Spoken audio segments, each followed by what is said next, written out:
On en revient, quand on fait quelque chose de vivant, il faut respecter le vivant. Le meilleur pain que je peux faire, c'est pas le pain d'aujourd'hui, c'est le pain de demain. Parce que quand je le fais aujourd'hui, je le cuis que le lendemain ou le surlendemain. Il y a des boulangers que j'ai formés qui me disent, voilà, moi je mets un peu de levure au cas où. Déjà, la passion ne paye pas les factures. Et quand j'ai ouvert ici, c'est très grand. Une baguette, s'il vous plaît. Une baguette, il n'y en a pas. Ils repartent. Je me suis dit, mais qu'est-ce que je fais? Le pire, c'est que le même jour, je vais dans ma boîte aux lettres, tu sais, les papiers, quand tu te bats ton compte, payé. Ça, tout ça. T'as le premier livreur qui arrive, là, la facture. Ah, le livreur, il te dit, oh, vous mettez ici, pas de passage ici, hein, c'est... Je suis pas sûr que ça touche, quoi. Mais je vais où, là? Non, mais je vais où, là? Bienvenue dans Ferment Mind, le podcast qui pétrit la pensée et façonne les idées. Je suis Étienne Volk, boulanger passionné, et je vous invite à plonger avec moi dans l'univers de la boulangerie, où chaque épisode est une opportunité de faire fermenter nos esprits. Dans cette émission, je m'entoure d'invités passionnants qui partagent leur expérience et leur connaissance du métier. Ensemble, nous explorons les enjeux sociétaux, éducatifs et climatiques qui entourent notre profession, pour nourrir non seulement nos connaissances, mais aussi nos consciences. Préparez-vous à un voyage où la passion se marie à la réflexion profonde. Ferment Mind, là où la chaleur du four rejoint la chaleur des idées. Est-ce que moins, c'est mieux? C'est la question à laquelle on va essayer de répondre aujourd'hui. Et qui de mieux que Laurent Bocquet, alias la magie des pains, pour répondre à ce sujet? Alors, Laurent, bonjour, j'espère Salut, que tu Etienne. vas bien. Je vais très très bien, merci. Merci d'être ici, de venir chez moi. Merci D'accord. à toi de m'accueillir. Voilà, mais je suis ravi de pouvoir échanger avec toi et partager ma vision de la boulangerie. Je pense qu'aujourd'hui, on va pouvoir partager ensemble une vision de la boulangerie qui est un peu atypique, un peu un univers qui est assez intéressant et que beaucoup de gens pourraient aimer. Et c'est aussi pour ça que j'ai voulu discuter de ce sujet-là avec toi, parce que t'es assez reconnu dans le milieu, on sait qui tu es de par ton style atypique, mais aussi surtout ta vision et tes choix, ton opinion qui est toujours dit de façon claire et dans une certaine direction. C'est ça qui est assez plaisant avec toi, et surtout pour un petit peu être le porte-étendard de cette vision de la boulangerie qui est la boulangerie dite minimaliste. Et c'est pour ça que on va en discuter pendant un bon petit moment ensemble. Avec plaisir. Tu pourrais te représenter pour les gens à la rigueur qui ne te connaîtraient pas? Bon, pour ceux qui ne me connaissent pas, bonjour tout le monde. Je m'appelle Laurent Bocquet, je suis le fondateur de la Magie des Pains. Et aujourd'hui, je vais partager donc avec Étienne ma vision de la boulangerie, qui est une boulangerie, je ne vais pas dire qui fatigue pas, mais en tout cas dans la mesure du possible, où on allie plaisir, valeur, qui est très importante, et donc dans cette globalité, aller à l'essentiel. Voilà. Exactement. Et justement, pour commencer ce podcast, toi, tu dis qu'il allie la simplicité des valeurs. À quel moment tu penses qu'il y a eu une accélération du métier, un moment de rupture un petit peu? Je pense que à la réintroduction, je parle bien de réintroduction du levain. Okay. Ça a été une étape qui a remis en fait la place où le pain a toujours été. Exactement. Donc, Et tu penses que ce serait plus à quelle période du coup où on s'est un peu perdu de vue? Parce que c'est vrai que pour pouvoir revenir dans ce qu'on fait aujourd'hui, un retour au levain, un retour aux sources, tout à fait. C'est parce qu'on s'y a retour, c'est parce qu'il y a eu à un moment donné une perte ou du moins une vision un peu différente. Tout à fait. Et toi, surtout, c'est quand que tu as senti que ça partait pas dans la bonne direction et que tu t'es dit, moi, je vais faire différemment? Je l'ai senti quand j'ai voulu personnellement m'intéresser au pain. Pas m'intéresser aux recettes, m'intéresser à ce qu'il pouvait représenter d'un point de vue histoire, m'intéresser à ce qu'il pouvait apporter aussi d'un point de vue goût, texture, valeur nutritionnelle, m'intéresser à ce qu'il pouvait représenter, je veux dire, vis-à-vis du regard extérieur. Donc je me suis intéressé un peu à tout ça. Et donc il a fallu de mon côté que je réouvre les livres. On a la chance aussi aujourd'hui d'avoir Internet aussi, donc qui est un grand livre ouvert d'une certaine manière. Exactement. Alors, il y a à apprendre et à laisser, attention. Comme tout. Ouais. Mais je me suis intéressé à tout ça, donc la biologie, je me suis intéressé à l'agriculture, jusqu'à la qualité de l'eau, jusqu'à tous ces ingrédients qui composent donc le pain. Et à partir de là, avec une façon assez empirique, si je puis dire, j'ai expérimenté, j'ai développé, et puis après, j'ai trouvé ce qui me correspondait. Exactement, parce que toi, tu disais justement au début que tu voulais une boulangerie plus confortable, qui avec un confort de travail qui a... Oui. Alors, à quel moment tu penses que justement cette fatigue elle s'est créée dans le métier? Tu penses que c'est peut-être en arrivant, quand on est arrivé dans plus de standardisation, des pains, baguettes de pain courant, des choses comme ça, Ouais. tu penses que c'est à cette période-là que le métier de boulanger est devenu une fatigue et un peu un sacrifice en soi?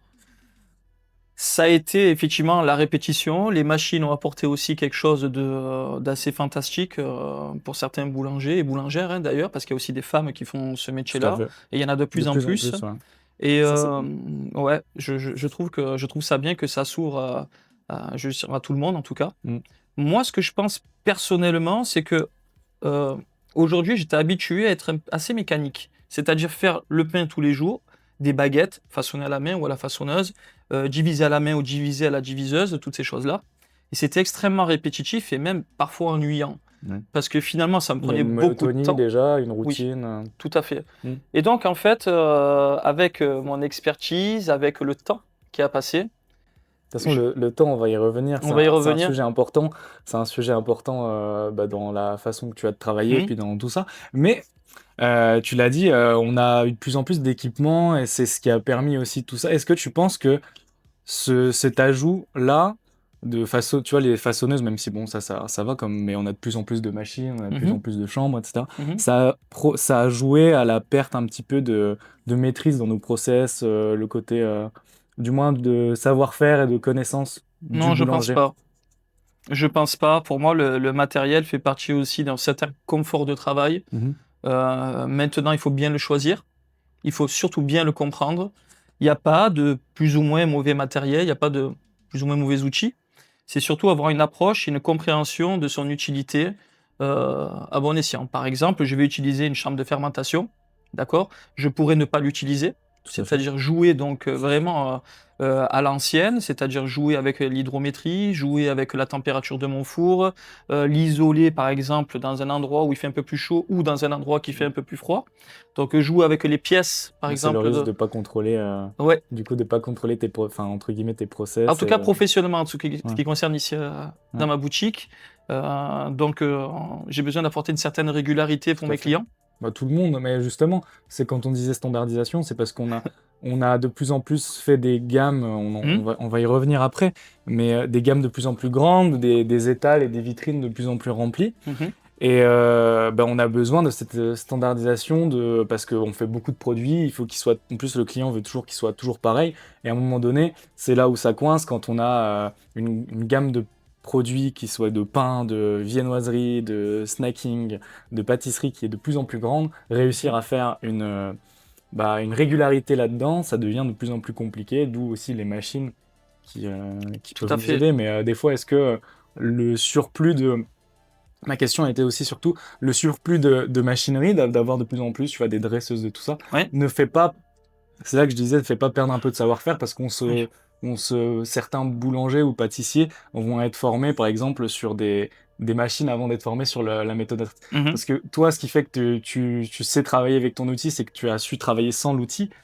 Et Oui. ensuite, tu t'es adapté à l'outil, tu as vu le confort que ça apportait, mais tu es capable de, demain, si l'outil est en panne, entre guillemets, de connaître comment travailler à 100, tu vois. Il y a effectivement, je prends le cas de la façonneuse si on doit parler de ça. Par exemple, Ben, on arrête de façonner des baguettes à la main, on fait tout à la façonneuse, et à partir de là, effectivement, ben, on va avoir une personne qui va perdre ce fameux savoir-faire de maîtriser le façonnage manuel. Est-ce qu'il façonnerait, par exemple, 1000 baguettes à la main? ah non, mais Je là suis... on revient aussi à la Je suis... quantité de produits qu'on fait maintenant aujourd'hui par Oui, tout à rapport fait. à l'époque, quoi. Tout à fait. Comment aujourd'hui, en tout cas moi en tant que boulanger, comment je peux me dire, tiens, j'ai une vie de famille à côté, je vais rentrer à la maison, je vais retrouver les gens que j'aime, toutes ces choses-là en fait, si c'est pour finalement faire quelque chose qu'on aime, sans finalement faire ce que l'on aime, parce que finalement, ben, si c'est les machines qui font tout, si finalement on fait pour faire, c'est-à-dire que on fait du pain sans chercher à se dire mais qu'est-ce qu'on fait, Qu'est-ce que je on fais? suit Pourquoi juste j'ai une voulu faire du recette. pain? Ouais. Sans la comprendre, et qu'on rentre à la maison, qu'on est épuisé aussi, ben, C'est qu'il y a un problème. pour moi, on perd toutes les valeurs de ce que j'ai de la boulangerie. Ouais. Aujourd'hui, La moi, vision mes aussi, équipes, ils ont 2 jours de repos, je pourrais même 3 jours, je tournerai sur ça. Donc, une personne qui est reposée et plus apte, je veux dire, à prendre du plaisir à ce qu'elle fait, une personne qui aime vraiment le pain, et d'ailleurs on va parler, parce qu'on est Mais là oui, pour on va en du- parler, mais Ouais. comment on en est venu à là, à ton avis? Enfin, tu penses que Ah, comment je justement, suis venu, je peux te non, non, répondre. pas forcément toi, mais Hmm. plutôt, même si on va parler de toi et de la vision, mais Hmm. que tu vois, par exemple, aujourd'hui, toi, tu décides de faire des gammes plus minimalistes, que tu décides Ouais. d'avoir un confort de travail, c'est parce qu'on était du coup venu à l'inverse. En fait, on revient vers ça parce qu'on Ouais. était sur l'inverse. Et tu penses que si on devrait dresser entre guillemets un petit constat, c'est d'avoir voulu faire plus de produits, se concentrer sur autre chose que le pain, qui a amené ce côté chronophage, ce côté vite, faut faire des produits, je rentre chez moi, j'ai même pas Hmm. eu le plaisir d'avoir de la créativité ou de la passion et je suis exténué. Je pense que c'est Alors, quoi qui a... déjà, la passion ne paye pas les factures.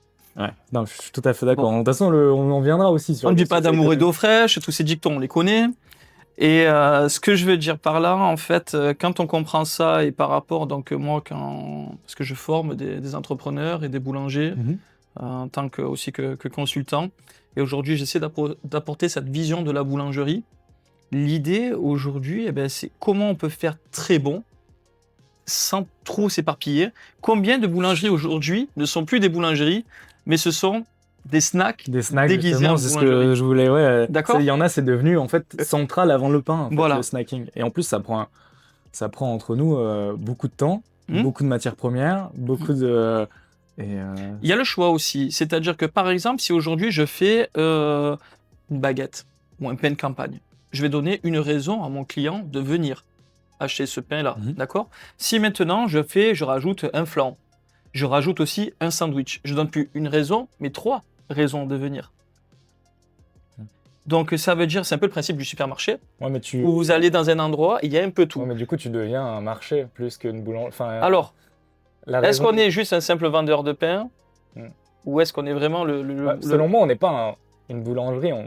C'est là où on va acheter le pain, mais on n'est pas un vendeur de pain. Pour moi, on est là parce que justement, on apporte notre vision de ce qu'est un bon produit, de ce qu'est un bon pain. Ouais. Et du coup, pour moi, c'est pas corrélé au nombre de produits que tu vas faire, mais plus aux idéaux que tu vas vendre si tu vas chez ce boulanger-là, bah parce que moi je vais chez lui parce que bon, le pain est bon certes, mais parce que je sais qu'il a des valeurs qu'il défend, qui va être de travailler avec des produits locaux, de travailler en raisonnant pour que les produits soient nutritionnellement intéressants. Enfin, tu vois, avec les valeurs et c'est ça qui m'intéresserait le plus, c'est que les gens viennent pour Alors, si tu veux mon avis, moi, Etienne, le plus dur, c'est que évidemment, quand tu as toutes ces valeurs-là, est-ce que ça va aussi, est-ce que ça fait sens avec la clientèle que tu as?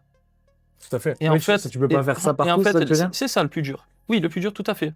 Tout à fait. Je pense qu'il y a des lieux qui sont plus propices à d'autres. On se rend compte, ne serait-ce quand on parle du beurre, on va le retrouver dans le nord de la France. L'huile d'olive, on va le retrouver dans le sud. Ouais. On voit aussi l'impact que peut avoir des galettes, par exemple, et des brioches. Bah aussi, c'est aussi sur entre guillemets Ouais. l'idée reçue qu'on s'est faite de dans une boutique, on va devoir retrouver telle chose parce que c'est en France, c'est tous les produits qui sont là. Mais enfin, par exemple, tu vois, on parlait de galettes, mais à l'époque, il y a telle partie de la France, c'était les galettes, telle partie, c'était les brioches. Et c'est parce qu'après, les gens ont dit non, mais moi je veux des galettes et des brioches. D'accord. Avant, on travaillait au beurre dans le haut. Mais je vais te donner une anecdote si tu veux, Etienne. Vas-y, vas-y. Par rapport aux valeurs, je veux faire, je continue à ne faire que ça, que des pains familiaux. Pourquoi? Parce que j'en Grosse parlais. pièce, tu veux dire. Ben, ces grosses pièces-là, à condition qu'elles se conservent, mais on va continuer à en parler, et c'est le cas, Oui, bien évidemment. elles sont pour moi symboles de partage avec autrui, tout ce qui va avec. Donc c'est vraiment ce genre de pain-là que je veux faire. Je n'ai rien contre la baguette, hein. Je n'ai rien contre C'est tout vrai. ça. On peut toujours partager un quignon, hein. D'ailleurs, Exactement. c'est toujours le cas. Mais les moins symboles pour moi de partage, et les plus individualisent d'une certaine manière. Et je me suis retrouvé même avec un avis d'une certaine manière désagréable en disant oui, ici à la Magie des Pains, je suis arrivé à midi, il n'y avait pas de baguette, quoi. Ah. Alors que c'est pas du tout le concept. Et c'est là que voilà, qu'est-ce qu'on fait? Parce que le client, c'est pas Ben, qu'il s'est trompé, mais il a pas compris peut-être. parce aussi, qu'il y a une habitude. Ouais. Quand on rentre maintenant, les snackings, baguettes, les pains spéciaux, la viennoiserie, il y a toutes ces choses-là. Si vous sortez un peu du cadre, on n'est plus dans la Mais norme. du coup, c'est devenu quand même. Ça veut dire que le pain, il a été relégué un peu au second plan, et c'est devenu la norme pour les gens que d'aller dans une boulangerie, c'est pas trouver du bon pain, mais c'est trouver du pain, des viennoiseries, des pâtisseries. Faut pas leur en vouloir. Hein. Non, Moi, je je suis suis d'accord. content si je vais dans Non, une mais boulangerie. Je suis d'accord, tout ça. hein, c'est pas une question d'en Mais, vouloir. C'est pas, parce alors- que le but, c'est pas de dire ça ou ça, c'est pas bien. Je- C'est d'essayer de comprendre comment ces mouvements un peu se sont faits et de se dire maintenant, la norme, c'est plus tu vas dans une boutique parce que t'aimes le bon pain qu'ils vont te servir, dans une boulangerie surtout. Ben maintenant, on rentre dans une boulangerie, évidemment, on est content de retrouver tout ça. La Mm. pâtisserie, du snacking, des baguettes, tout ce qui va avec. La question aujourd'hui, c'est est-ce qu'on achète vraiment du pain ou on achète un prix? Exact. Ouais. Bah, surtout que l'économique est un gros. C'est ce que. Tu vois, je me l'étais noté. La pression économique aujourd'hui, elle est compliquée. Oui, Que tout à ce fait. soit pour le boulanger Oui. comme pour Oui. le client. Ouais. Et ça nous met dans une problématique Alors, où eux, ils ont mis. Ça fait partie de mon approche minimaliste. Ça veut dire quoi? Ça veut dire qu'aujourd'hui, le client, s'il doit venir tous les jours pour prendre sa baguette, il va venir tous les jours. Sinon, vous allez avoir le client qui va prendre, par exemple, le lot de 10 et qui va mettre au congélateur tout ce qui va avec. Moi, j'ai imaginé un pain, symbole de partage, avec toutes les valeurs nutritionnelles qu'en incombe, la longue fermentation. D'ailleurs, la boulangerie, moi, j'appelle ça l'art de la fermentation, comme le vin et le fromage. C'est comme ça que je vois le pain.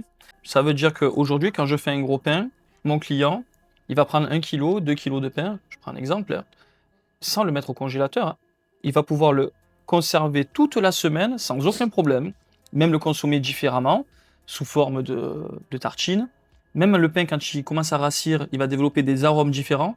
On peut en faire de la chapelure, on peut le mixer, on peut faire des gnocchis de pain grillé, on peut faire des tas de choses avec, d'accord?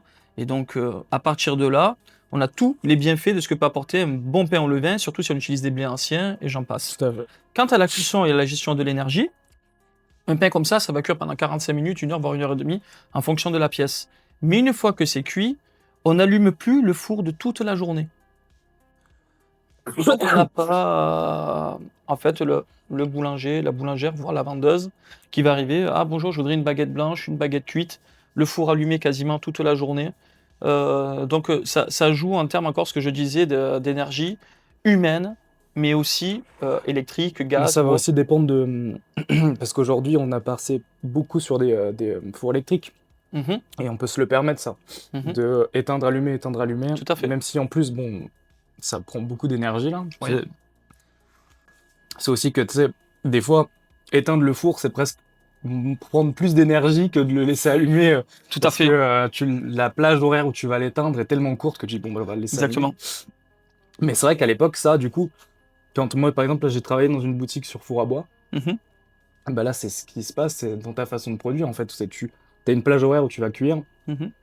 tu fais tous tes produits. De toute façon, quand tu Ouais. fais des produits volumineux comme tu le vends, bah forcément, Mhm. en fait, ton pain, il se conserve, ton pain, il reste plus longtemps en bonne qualité, sans rancir, etc. Mhm. Et tu peux cuire sur des petites périodes où dire voilà la période là je cuis, après j'arrête tout.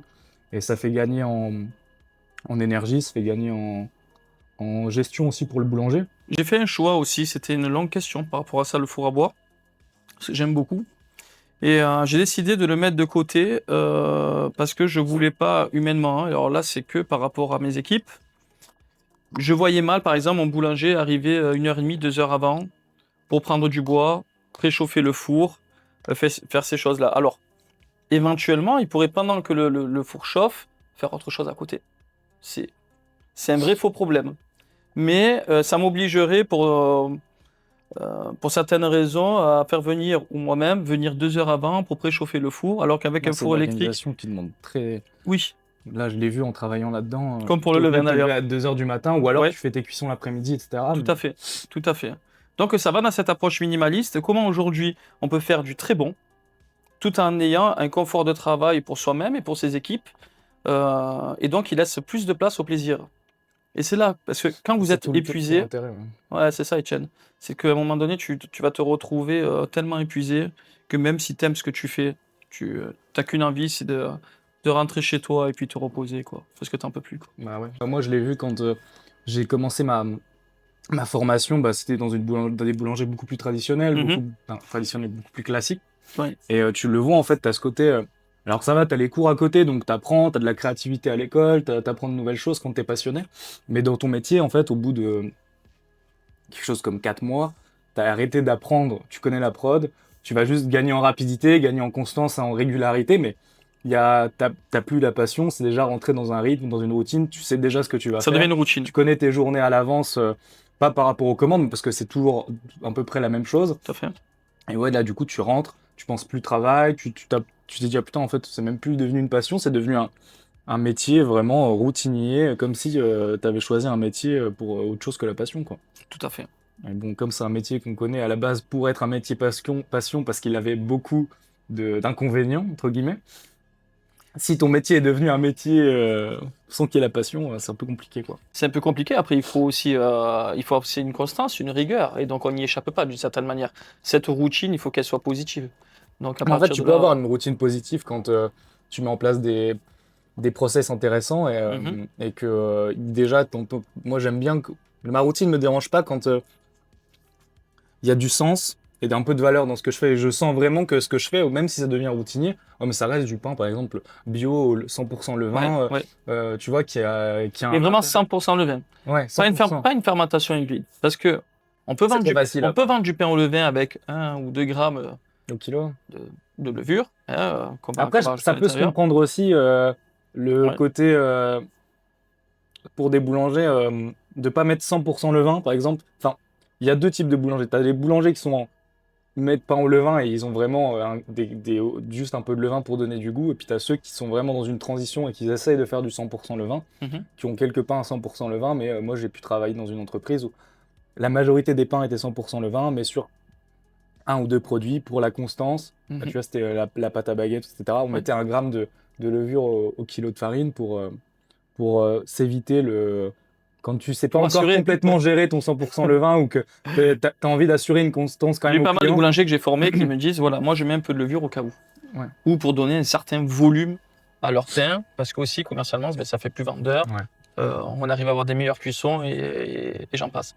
Mais ça, c'est juste très souvent par un manque De de connaissances. connaissances, un manque de gestion, parce que la D'où gestion l'intérêt du minimalisme. Là, du coup, tu vas réduire ta gamme volontairement pour pouvoir aussi reprendre le contrôle sur ton process, sur tes process et tout est de faire. contrôlé aujourd'hui. Ouais. Tout à fait. Aujourd'hui, je suis à un stade où on arrive à faire énormément de pain.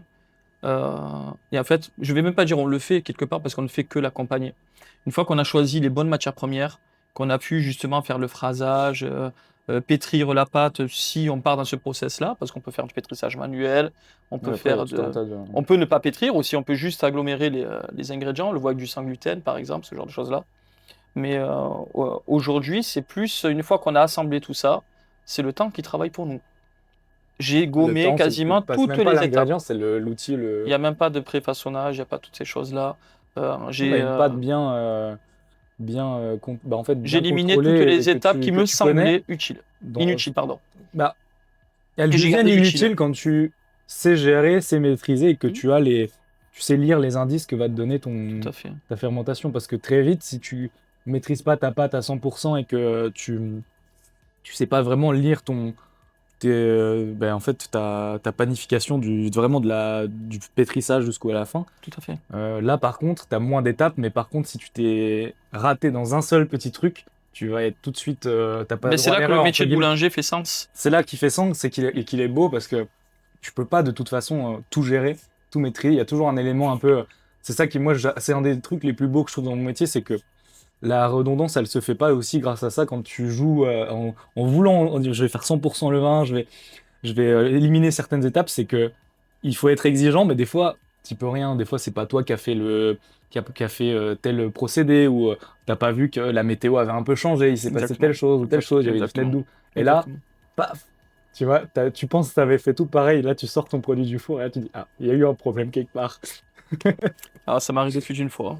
Mais ça arrive tout au long en fait et c'est tout à fait Et normal. même quand c'est maîtrisé, ben, des fois c'est un peu moins beau, des fois c'est Hmm. un peu moins joli. Et puis c'est ce qui fait un peu Parce que tu gères pas tes matières premières non plus. C'est du vivant. Ouais, c'est ça. C'est du vivant et c'est là que le métier de meunier il est important. Le paysan, quand il va justement, il va regarder la qualité de sa terre, c'est le plus ou moins sableuse, argileuse. Il Ouais, va puis voir. là on vient aussi C'est à vraiment un ensemble. travailler avec un ensemble et des producteurs qui sont un peu dans ta philosophie aussi, Oui, tu vois. Parce complètement. que moi, c'est ça que j'aimais bien dans la boutique où j'étais avant, c'est que on connaissait tous nos producteurs. C'est pour ça que moi, j'adore le fait de travailler en local. C'est parce que tu as cette possibilité d'aller chez le producteur, le rencontrer, de voir la philosophie qu'il a, de travailler avec lui ou non, et surtout de discuter, de connaître. Bah, il va te dire, ah bah là, voilà, j'ai. Après, tu as le meunier derrière. Ouais, l'agriculteur, va- le meunier, peu importe le produit, parce que des fois, ça peut être du Est-ce qu'il fromage, travaille ça sur peut le cylindre? Est-ce ça qu'il peut être travaille tous sur le les- moelle de pierre? Ouais. Est-ce qu'il fait toutes ces choses-là? Tout ça, Et je peux là, raconter, ça ouais. devient super intéressant parce que là, tu Complètement. crées un ensemble, tu as le visuel sur l'ensemble. Mm. C'est-à-dire que tu sais qui a fait tel produit, qui a fait la. Et je qui trouve est que ça le crée des liens. Ça crée des. Bah, déjà, ça remet de Mm. l'humain. Moi, c'est ce que. Tu sais, on fait, je pense qu'on fait les choses dans la vie aussi, c'est pour remettre l'humain au centre Ouais, des choses et reconnecter entre nous, tu vois. complètement. Parce on a beau, paradoxalement, être ultra connecté avec nos téléphones, avec notre façon de vivre. Je trouve qu'on a vachement perdu en humanité, en connexion avec les autres. Ouais. Tu vois, je sais pas, il y a un lien qui s'est un peu perdu, et même au niveau communautaire, tu vois. Et ça, c'est bien de le réinstaurer. Disons qu'on échange moins comme on le fait là. On y a tendance à être l'un à côté de l'autre avec le téléphone. Envoyer un message quand il y a un truc. Ouais. Et oublier qu'en fait, on peut, à la rigueur, t'envoyer un message pour rencontrer la personne et discuter et parler d'autres choses. Moi, c'est ce que j'aime avec mes clients. Mm. J'aime bien discuter avec eux. J'aime bien échanger avec eux, avoir leur avis. Et même si ça va à contre-courant de ce que je pense, par exemple, ben, j'aime bien les écouter, me dire, ouais, après tout, tiens, quel cheminement, pourquoi ils pensent comme ça? Est-ce que c'est une habitude? Est-ce que c'est d'une région qui vient parce qu'ils ont tendance à faire comme ça? Est-ce que ça fait sens avec moi? Est-ce que je suis capable de pouvoir faire plaisir aussi à mes clients? Parce qu'aujourd'hui, je ne fais pas le pain que pour moi, je le fais aussi pour eux. Et donc, c'est à moi aussi à prendre du plaisir dans ce que je fais, mais aussi à faire quelque chose qui fasse sens aussi pour eux. Mm. C'est pas leur dire, oui, c'est bon, vous n'êtes pas content, c'est pareil. Pas du tout, bien au contraire. C'est être vraiment à l'écoute. Et si vraiment il y a cette connexion humaine, comme toi tu le dis, bah à ce moment-là, ouais, ça change Ça change tout. tout. Et Et puis moi, je prends beaucoup de plaisir à ça. Puis c'est là tout de suite où ça passe de la monotonie au vrai plaisir, parce que Complètement. ça ajoute. Complètement. Ça ajoute. Et moi, je C'est le vois là, avec mes c'est là équipes, tu te rajoutes des moments de bonheur dans ta vie. Moi, j'ai mes équipes, ils redécouvrent le pain. Ouais, puis les gens, ils cherchent toujours. On a tendance à toujours à se mettre des standards ultra élevés, à se dire, moi, quand j'aurai ci, quand j'aurai ça, je serai heureux ou je serai vache.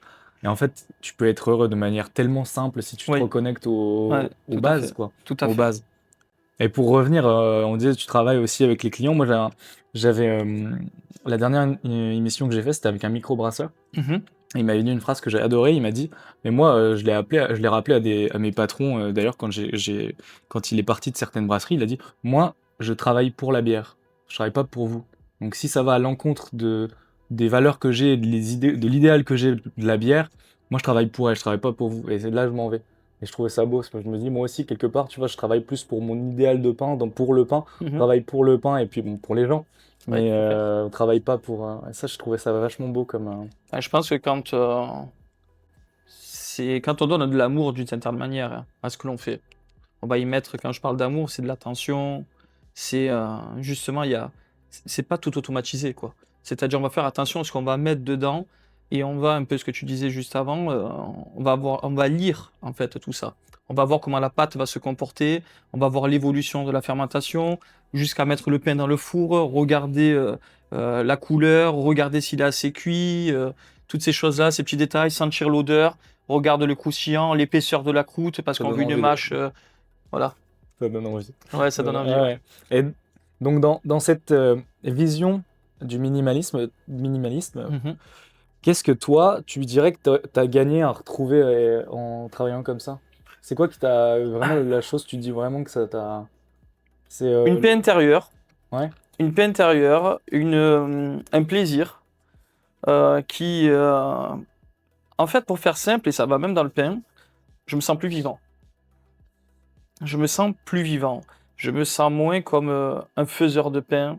Je me sens moins comme un robot, comme quelqu'un qui doit juste faire ses heures, qui doit juste accomplir une tâche. Ouais, vraiment, regarde, tu trouves du sens dans ce que tu fais. Donc, Tout. du coup, une fois que tu as l'impression de travailler avec sens, bah, Le tu reste, vois la vie après, bien différemment, quoi. ben oui, parce qu'en fait, l'effort n'existe plus d'une certaine manière. C'est-à-dire Il y a toujours un que petit peu un moment où tu es moins motivé que d'autres fois, mais ouais. il y a tellement à partir du moment où quand tu travailles comme ça, tu vas retourner au travail, même si t'étais pas vraiment aujourd'hui, tu n'avais pas envie ou Bien tu étais sûr. fatigué. Bien Bah, en sûr. fait, il y a tellement de choses qui font que tu aimes ce que tu fais que ça vient vite à te Complètement. ramener. Ah ouais, non, c'est cool ce que je fais quand même. Ouais, complètement. D'ailleurs, Alors ça va dépendre de la place qu'on peut avoir dans son labo, tout ce qui va avec. J'ai compris que le temps, comme je te parlais de fromage... alors, Justement, j'ai hâte qu'on revienne, parce qu'on va bientôt revenir sur le sujet du temps, là, justement. bon, bah écoute, je suis prêt. Bah non, mais justement, on parlait du temps, des observations de la pâte. Qu'est-ce que toi, le temps apporte Au même titre, et encore, évidemment, le pain, ça fermente beaucoup moins longtemps parce qu'on ne peut pas se permettre on a comme de la le chance, vin. c'est le des fromage. fermentations entre guillemets rapides quelque part. Ouais. On est entre Rapide, mais on va 24 attendre. et 72 selon les On peut faire des pains en 12 heures de fermentation, 16 heures de fermentation. On arrive à avoir des choses raisonnables et intéressantes. Après, ça va dépendre de ce qu'on aime aussi en termes de goût, de saveur. Il faut savoir, est-ce que le blé aussi qu'on va utiliser va nous le permettre aussi, parce qu'il y a des blés plus ou moins propices et plus fragiles à tout ça. Et aujourd'hui, moi, par exemple, ce que j'aime faire, pour donner un exemple, j'aime bien envoyer mon pain pour demain, pour le lendemain et après-demain. C'est-à-dire, je vais travailler jusqu'à même parfois 3 jours. Comme ça, en fait, tu vois une évolution des fois, en fait, dans le même produit.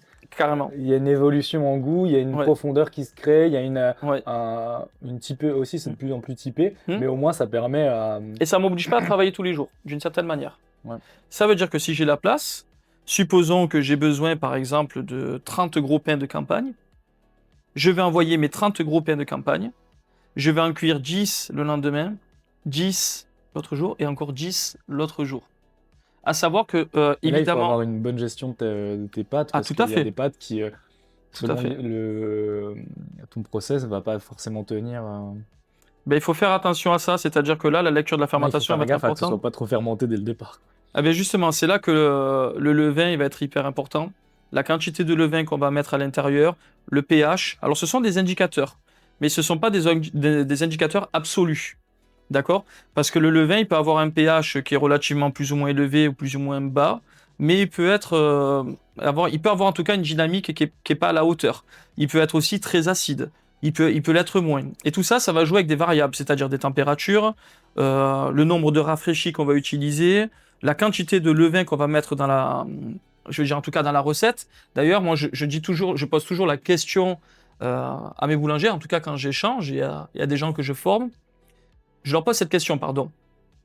Il faut que vous mettez en tête, quand vous faites du pain, et que vous vous dites, tiens, je vais mettre tant de levain, je vais mettre ça, quand est-ce que je vais cuire mon pain? À partir de là, quand on sait quand est-ce qu'on va cuire son pain, on va tout optimiser pour l'amener jusqu'au bout, pour pouvoir le cuire sans qu'il s'effondre, sans qu'il se dégrade, sans qu'il soit trop acide, et ainsi de suite. Là, ce que j'ai découvert qui était... parce que on a toujours... Enfin, moi, j'essaie de réfléchir comme ça, mais là, par exemple, j'ai découvert en travaillant dans une boulangerie artisanale, 100% levain, feu de bois, c'est génial. Des locaux, dans une ferme. Ah, j'adore. J'ai vraiment adoré... Le pain est succulent. Et j'ai découvert que là, l'organisation, elle était complètement différente parce que c'était ton four qui allait timer tout. Et t'avais beau faire attention à tes process, si là, t'as mal réglé ta chauffe de four, ton four, il met 1h30 à chauffer. Si t'as trop chauffé la voûte à droite, et en fait, parce que c'était un four à gueulard, tu vois, si là, tu vois, tant que le four est pas prêt, et tant qu'il tombe pas à la 290, par exemple, tu chauffes pas. Et là, ta pâte, elle est toujours en train de fermenter, etc. Donc, il faut jouer avec l'organisation. Et là, l'organisation, elle est vraiment... J'ai découvert une autre façon de penser l'organisation avec le four à bois. Vraiment, là, j'ai dit, ouais, il y en a qui n'ont même pas de chambre de fermentation. C'est-à-dire comme les chambres que j'ai ici, encore une fois. Mais c'est de plus en plus rare par rapport justement aux gammes où tu fais des viennoiseries, où tu fais des brioches, etc. Là, tu vas avoir souvent des chambres de fermentation pour bloquer. Sur le pain, il y en a qui ont des tiroirs où ils mettent leur pain à l'intérieur. Donc, ces vieux meubles, les parisiens, tous ces trucs-là. Donc, moi, j'ai travaillé aussi avec ça. Et ça a été quelque chose que j'ai bossé à 100%. La première fois, j'avais fait ça à la maison, à l'époque, où j'avais juste une clim, un chauffage à la maison, en guise de four d'une certaine manière. Et je me dis, voilà, je vais mettre ma chambre à 18 degrés. Je vais laisser pousser ma pâte comme ça, d'une certaine manière. J'ai fait plein d'expériences comme ça, avec zéro matériel. C'est-à-dire pas de chambre de pouce, pas de diviseuse, pas de pétrin. Uniquement le four. Je suis vraiment parti là-dedans. Et c'est vrai que à l'échelle de magasin, c'est faisable. Mais c'est compliqué. C'est compliqué pour la personne qui va le faire. Si par exemple, je suis la seule et unique personne de mon entreprise à faire tout ça, ça me regarde à moi. Maintenant, moi aujourd'hui qui est Tu peux pas imposer ça à tes. On n'impose pas. On n'impose pas. À tes ouvriers, quoi. Et j'aime pas dire ouvrier. Si je peux me permettre, Etienne, Ouais, t'es boulanger. Ouais. pour moi, ce sont des personnes, mon équipe, ce sont des personnes à part entière. D'accord? Même si je reste leur patron, même si c'est quelque chose de quoi, hiérarchiquement, que moi, Ouais, c'est compliqué. je me mets pas. C'est-à-dire que quand je suis avec eux, je bois le café avec eux, je suis avec eux, parce que c'est eux aussi qui font partie de Et c'est ma important, c'est une boutique. dynamique vraiment plus familiale, plus tu sais ce que l'un et l'autre apportent. Tout à fait. Comme tu vois, j'utilise le mot ouvrier, parce que c'est le mot un Non, peu mais j'entends, mais ouais, ça bien se évidemment. dit de toute Et façon. puis, Ouvrier, salarié, on ouais, peut... tout à fait. Mais ça, tu vois, je l'ai eu moi personnellement quand j'ai travaillé dans une semi-industrie, tu vois. Là, je l'ai ressenti le côté Ouais. ouvrier numéro, tu vois. Vraiment numéro. C'est ce que je veux pas ici. Tu vois, et c'est vraiment différent. Et tu te rends compte que quand tu as une dynamique avec tu sais, t'as l'impression de travailler dans un bureau. Ça se ressent sur le pain. Sincèrement, Ouais, Etienne, déjà, ça se ressent sur le pain. J'ai vu la différence avec des personnes impliquées qui font des choses, mais vraiment quand t'es reconnu, avec ce que intention, tu fais, c'est et des très personnes qui font vraiment, qui font pour faire, ça n'a rien à voir. Bah oui, ça m'étonne Donc pas. aujourd'hui, le matériel, puisqu'on parlait du matériel, il sert à ça. Il sert à optimiser. Il sert à apporter une constance, une régularité. Mais il faut surtout pas l'utiliser pour oublier l'essentiel. C'est-à-dire le geste du vrai boulanger, la lecture de fermentation, la cuisson, toutes ces choses-là. Il faut que ça soit une complémentarité et non un remplacement. Ouais. Voilà. Ok. Et pour parler d'un de tes employés Ouais. plus fidèles qui travaille beaucoup avec toi, Ouais. Léo, on travaille un peu parce que c'est vrai que c'est la pièce maîtresse quand on est boulanger quand on carrément. fait du 100% levain. Voilà. Ouais. Léo, c'est ton levain. Ouais. Le levain, tu prends le pH tous les jours, Tous les jours. toutes les pâtes, etc. Ouais, tous les jours. Puis c'est dingue de se dire, moi des fois, quand je suis rentré en France, j'ai ramené mon levain et je le nourrissais, etc. Même si je faisais pas de pain, je m'en occupais, quoi. Et des fois, par exemple, je voyais ma tante ou ma famille, ils disaient, mais qu'est-ce que tu fais? Je dis, mais non, mais tu te rends pas compte, moi, c'est genre, pour leur donner l'image, je dis, ça c'est comme un Tamagotchi, tu vois, c'est un peu comme mon enfant, sans lui, je fais rien. Sans lui, je peux pas faire de T'as tout produit, dit, tu vois. t'as tout dit. C'est un peu comme, je vais te prendre, c'est quelque chose qui m'a fait grandir dans la boulangerie, ça. Observer, écouter, analyser le vivant. Je vais te donner un exemple. Quand tu as froid, tu as tendance à te rétracter comme ça. Quand tu as chaud, tu es relax. Quand tu prends la température de ta pâte, que tu es en train de faire un pétrissage, ce genre de choses-là, si tu as une pâte qui est plus fraîche, elle va avoir tendance à avoir plus de ténacité. Et quand elle est trop chaude, elle va avoir tendance à se relâcher. C'est une belle façon de pouvoir apprendre. Ok. Si d'un seul coup, tu arrêtes de t'alimenter, tu arrêtes de boire correctement, ou tu manques de sommeil, ce genre de choses-là, tu vas de suite avoir une même dynamique. Je vais te demander de courir très vite et tout, tu vas pas y arriver. Parce que tu peux être sous-alimenté ou manquer de repos, ce qui va avec.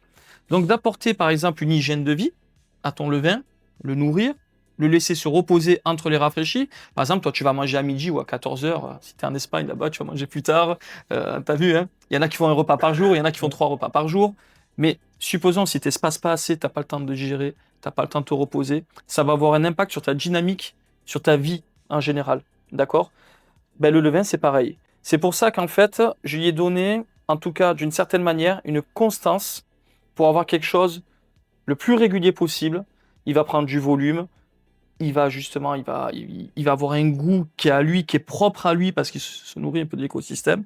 Mon levain, comme je te l'ai expliqué, de toute façon, en off, quand on était tous les deux, ne va jamais au frigo. Est-ce que toi, tu dormirais dans un frigo? Ça va être très dur, ce que je vais dire. Vas-y, on est là pour parler sans langue de bois, donc vas-y, tu peux te...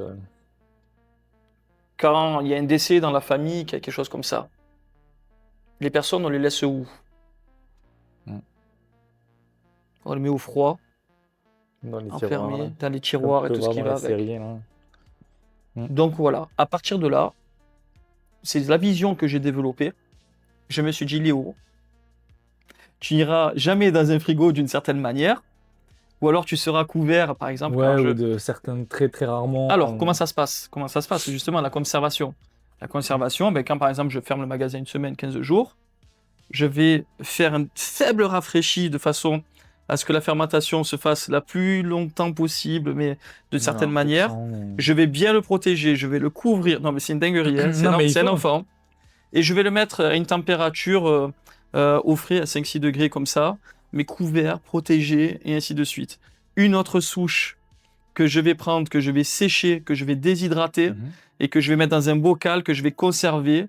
En fait, il a plein de petits bébés comme ça. Ouais, En tout cas, il a son code ADN, d'une certaine manière, si on peut appeler ça comme ça. Ah ouais. Je vais le mettre Moi, un peu je partout. trouve ça, bon, c'est un peu horrible ce que j'ai fait par exemple, mais pour pouvoir l'amener dans le levain avec lequel je travaillais au Québec, pour le ramener en France, j'ai été obligé de me dire, bon, déjà, j'espère que normalement, c'est Ils te l'ont autorisé, du coup. Normalement, c'est interdit, ils savaient pas, donc, parce que t'as pas le droit d'un organisme vivant dans ta valise, donc j'avais 2 valises, donc je me suis dit, bon, je vais partir sur, je l'ai rafraîchi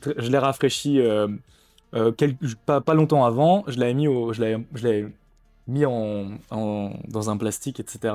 Et j'en ai mis dans 2 valises différentes. Et je me dis, bon, par contre, si ça marche pas, qu'est-ce que je fais? Donc là, j'en ai déshydraté un petit peu, que j'ai mis dans une poche, que là, j'avais sur moi, si tu veux, dans ma sacoche. Donc j'avais vraiment mon levain un peu partout pour me dire au cas où si ça passe. Bon, là, il y en a, le pauvre, c'est là que je te dis le pauvre. Là, du coup, Je le conserve amené comment beaucoup de souches. Aujourd'hui, tu le conserves comment, ton levain? Aujourd'hui, bah là, par exemple, j'ai fait un rafraîchi avant de venir. Et sinon, j'ai par exemple la souche mère qui était un peu, qui était plus affaiblie, elle était au frigo. Là, j'en ai une qui est au frigo ça me possible, c'est pour faire des tests, tu vois. J'en ai encore une, celle qui est déshydratée, elle est encore déshydratée, donc j'ai pas trop besoin de la toucher. J'en ai une au frigo et puis j'en ai laissé une au congèle pour voir ce que ça fait. Voilà. Mais tu vois, ce que je trouve intéressant dans la boulangerie, il y a un côté vraiment très créatif, et c'est pour ça que quand je parle, en tout cas, je parle de ma vision de la boulangerie. Encore une fois, je suis pas là pour juger finalement tel boulanger ou boulangère qui vont faire des choses. Et je pense que c'est ce qui fait la beauté aussi de ce métier, c'est d'avoir vraiment une diversité à travers ça. Moi, par exemple, mon levain ne va jamais au frigo. Et d'ailleurs, puisqu'il ne va jamais au frigo, qu'il travaille toujours sur des températures ambiantes ou hautes, sur du lactique. Exactement. Et donc le lactique va permettre d'avoir un goût beaucoup plus doux. Et ce qui va me permettre en parallèle de gagner plus de volume, d'avoir des levures sauvages plus dynamiques, et ainsi de suite. En tout cas, d'avoir un équilibre qui me correspond. Et en fait, la phase de froid que je vais avoir des champs, peut-être à 5-6 degrés, que je vais laisser par exemple plus longtemps, pour éviter la dégradation justement de mon pain, qui s'acidifie trop vite, on va avoir un équilibre entre le lactique et l'acétique, qui va permettre de développer des arômes complètement différents. C'est pour ça que le pain, ce que j'aime dans ce que je fais, le pain qui de la veille pour le lendemain, moi je cuis toujours le pain de demain finalement. Parce que le meilleur pain que je peux faire, c'est pas le pain d'aujourd'hui, c'est le pain de demain. Parce que quand je le fais aujourd'hui, je le cuis que le lendemain ou le surlendemain. Et je suis toujours dans la découverte, et même après tant d'années. Quand je prends un pain, celui-là, il a plus de 48 heures, il a des réactions de Maillard incroyables. Je le coupe, il a cette mie grasse, c'est un bonheur. C'est un bonheur. C'est un bonheur. Je suis à la maison, je me fais des tartines de fou. Ah bah oui, mais c'est toujours comme ça. Je me prends des fromages, je me prends des trucs, je me régale. Il y a un truc, tu vois, sur le levain que j'aime bien faire, mais ça, c'est ça n'a pas vraiment d'intérêt si tu vas dans le biologique, mais partout où j'ai travaillé, par exemple, tu vois, là où j'ai travaillé dans une entreprise, j'ai pris un petit morceau de leur levain à eux, et je l'ai rajouté dans mon levain à moi, et je l'ai mélangé, etc. pour la Saint-Luc, dit voilà, moi j'ai partagé avec eux mon travail, et quelque part, dans tout mon travail, il y a aussi mon bagage de où j'étais avant, et tous les gens avec qui j'ai travaillé va faire évoluer ta façon à faire à toi de partager. C'est beau ce que tu fais. Je retrouve ça moi dans ce que je fais dans mes formations. Quand je vais voir donc les personnes à qui je partage ma vision de la boulangerie, à qui j'échange mon expérience par rapport à ça, parce qu'aujourd'hui j'ai beaucoup de boulangers, ils ne veulent pas que savoir comment je fais le pain, mais ils veulent savoir aussi comment je m'organise. Parce qu'ils ont envie de plus en plus, de boulangers que je forme, ont envie de gagner du temps pour eux, gagner du temps aussi à leur équipe, et profiter mieux, si tu veux, du bon pain, mais aussi du plaisir, du temps qu'ils gagnent à travers ça. Et quand je monte à chaque fois, je descends, je monte, selon où je me déplace en tout cas en France et ailleurs, j'apporte toujours cette souche de levain, donc Léo, qui part en formation et que je laisse une partie de Léo là-bas. Donc aujourd'hui... T'as des petits Léo un peu partout. Ouais, pas grand monde savent qu'il y a Léo par-ci, par-là. Ils sont partis dans des concours de boulangerie, ils sont partis dans des boulangeries qui y sont encore. Et puis voilà quoi. Ouais, parce que le levain, c'est un être vivant. Et en fait, avant même le levain que j'ai là, c'était à quelqu'un avant moi. Et tu vois, c'est de la transmission. C'est pas toi qui l'as fait du coup. Toi, c'était quelqu'un qui l'avait fait. Moi, c'était. Alors, le levain, j'ai travaillé avec, donc dans l'entreprise où j'étais, c'est un levain qui vient de l'École internationale de la boulangerie. Oui, tout à fait. C'était avant un levain de panettone qu'ils ont été chercher en Italie. D'accord, Et ok. donc, Il a voyagé en tout cas. Ouais, et mon ancien chef, mon ancien patron avec qui j'ai travaillé, lui, il a été se former là-bas. Mhm. Il est reparti au Québec avec, donc déjà, il a travaillé avec. Voilà, on l'appelait Fluffy Man, il s'appelle Fluffy Man, mon levain. Là. On a travaillé avec, et moi, comme c'était là où j'ai vraiment redécouvert la boulangerie, redécouvert le plaisir, vraiment le sens dans ce que je faisais, je me voyais pas. C'était tellement un truc marqué pour moi, cette entreprise, et C'est tout ce génial. cheminement du Québec, je me voyais pas partir, pardon, C'est génial. sans le reprendre, donc je l'ai pris, et puis il est revenu. C'est encore. fou ce que dans un levain, les histoires qu'ils peuvent C'est avoir. ça, et il y a toute une Ouais. longue histoire, et aujourd'hui, bah, le levain, il est, voilà, Je trouve il est ça ce qu'il est, génial. quoi. Ok, Et, d'accord. et justement, le levain, t'as dit tout à l'heure que il fallait lui donner à boire. L'hydratation, là, on arrive sur un facteur important aussi de ta vision. Ça y est, des modes, des tendances. L'hydratation, l'eau. Des concours à celui qui met le plus d'eau. C'est ça, en fait, c'est ce que moi, tu vois, j'avais fait une petite vidéo rapidement là sur mes réseaux où dire l'important, les gars, c'est pas de dire, moi j'ai mis tant de pourcents d'hydratation, et là je suis à 120, je suis à tant, je suis à 6, je suis à Ouais. 5. L'important, c'est pas le pourcentage que tu vas mettre. Forcément, il y a un pourcentage, tu peux pas trop descendre en dessous, sinon tu fais du feuilletage, Il- quoi, mais... Il y a un extrême, c'est-à-dire que mettre trop d'eau aussi, c'est dénaturer le blé aussi. J'ai voulu faire des pains familiaux. La première constatation que j'ai fait, je te dis ce que j'ai pu apprendre, parce qu'aujourd'hui, je ne fais rien de ce que j'ai appris à l'école. c'est un constat. Mais je prenais la farine, je mettais une quantité d'eau, ça peut être 60% d'eau, un peu d'améliorant, poudre de perlimpinpin, la levure, mais un peu de levain dedans. Il y en a certains déshydratés ou pas. Bon, moi, j'ai travaillé sans levain au départ. Hein. Oh, bah, La question que je me suis posée, c'est que je me suis dit, ok, c'est bien de faire des gros pains familiaux, mais si le lendemain ils sont comme ça et qu'ils vont à la poubelle, ça sert à rien. alors qu'est-ce que je peux faire? Et alors la première des choses que je me suis dit, qu'est-ce qui fait que le pain est rassis? Ben, il n'y a plus d'eau dedans. Alors je me suis dit, mais c'est juste, en fait, logique dans ma tête. Je me suis dit, ben, si il n'y a pas assez d'eau, parce que ça se déshydrate trop vite, mettons plus d'eau. Donc ça, c'est la première des analyses que je me suis dit, ok, donc je vais mettre plus d'eau, sauf que la première fois que j'ai mis plein d'eau dans la farine, j'avais une soupe, ça tenait pas, je ne maîtrisais pas encore le levain, parce que en fait, le levain, au même titre que le sel, qui a son importance, vont bloquer en fait justement toutes ces molécules d'eau, le H2O, toutes ces choses-là. La qualité de l'eau, est-ce qu'elle est calcaire, est-ce qu'elle est alcaline, toutes ces choses-là, ça avait aussi son importance sur... parce que il faut pas aussi une eau qui soit morte. Hein. Le levain a besoin justement de ces minéraux et toutes ces choses-là pour développer toutes ces choses qu'il y a à l'intérieur. Hein. De toute façon, je suis pas biologiste. Voilà, je me suis pas dit je suis scientifique là-dedans. Je me suis intéressé à ça. Et donc, justement, avec cette C'est de l'essai-erreur, en fait. Quand on n'est pas scientifique et qu'on n'est pas... Après, j'ai fait des recherches. Oui, hein. on fait des recherches, mais après, ça devient l'essai-erreur. T'essayes, tu dis, bon, bah, tu fais des suppositions. Ouais. Et au final, on n'est pas scientifique. Mais là, tu pars dans une démarche qui est presque scientifique. La finalité, c'est que j'arrive aujourd'hui à te faire des pains qui ont 103, 104, 106% d'eau, avec un levain dur dedans.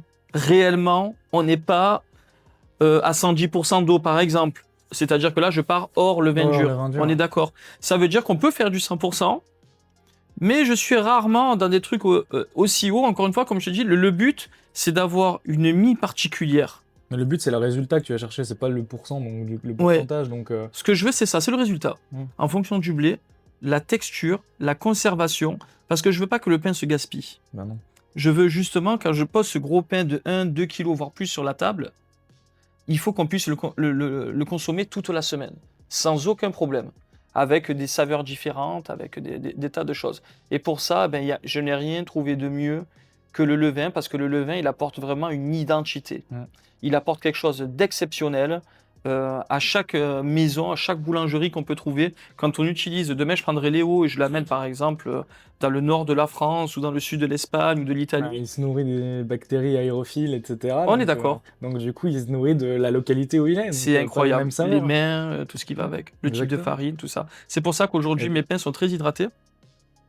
Je travaille avec 0 bannetons. Ok. Beaucoup de gens se disent, mais attends, tu fais des pains qui sont hydratés, je sais pas combien, Donc ils coulent. Ils se tiennent sur le tapis, ça c'est important. Ils se tiennent. Ils se tiennent. Voilà, il n'y a pas de boulage, il n'y a pas de préfaçonnage pour lui donner de la tenue, il n'y a rien de tout ça.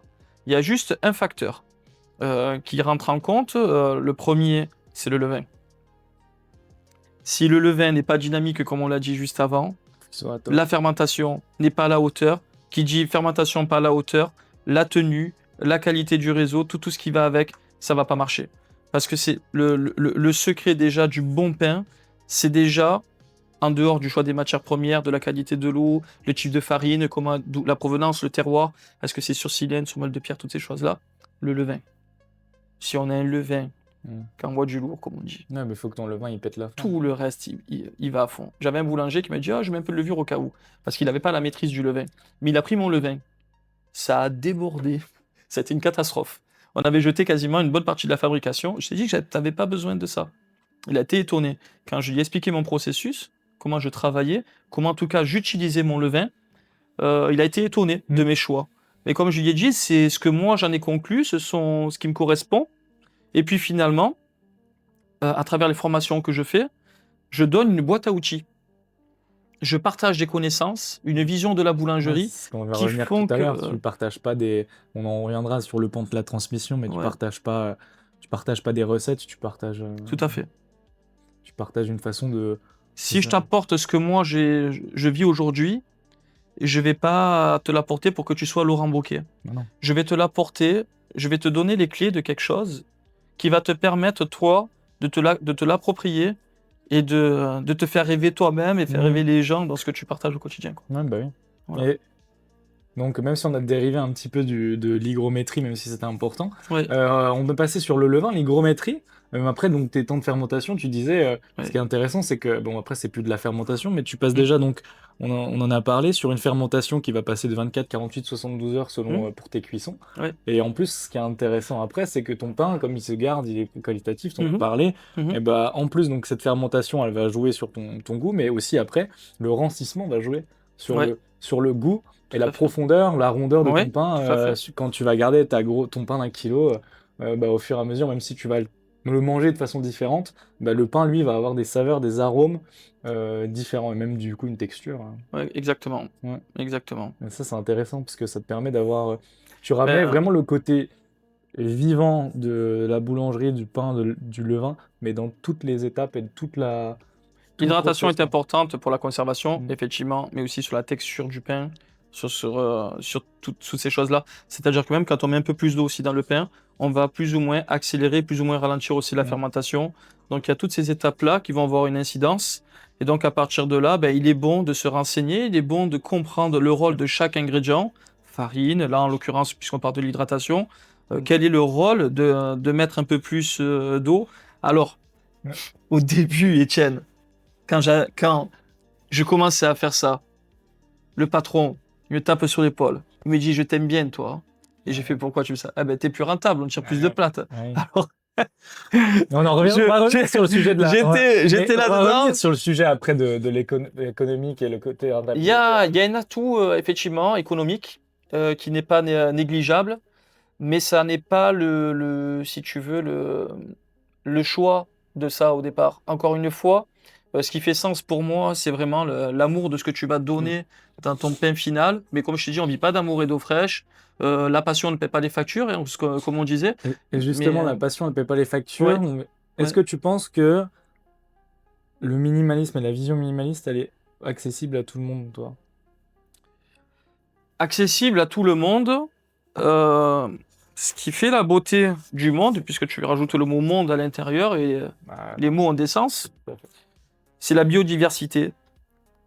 C'est les montagnes, le soleil, la mer, les collines. Et en parlant de ça, justement, est-ce que c'est fait pour tout le monde? Je pense pas que tout le monde peut faire ça parce que ça Ça ne conviendra pas à certains? Oui. Ouais. Alors, est-ce que, si je reformule, parce que c'est vrai que ça donne... Est-ce que tu penses que c'est accessible à tous ceux qui voudraient? Quand on veut, on peut, oui. Quand on veut, on peut. En tout cas, d'une certaine manière. Je sais que c'est peut-être pas évident pour certains. Tout à fait. Des personnes que je forme qui s'intéressent à ma vision de la boulangerie par rapport à ça.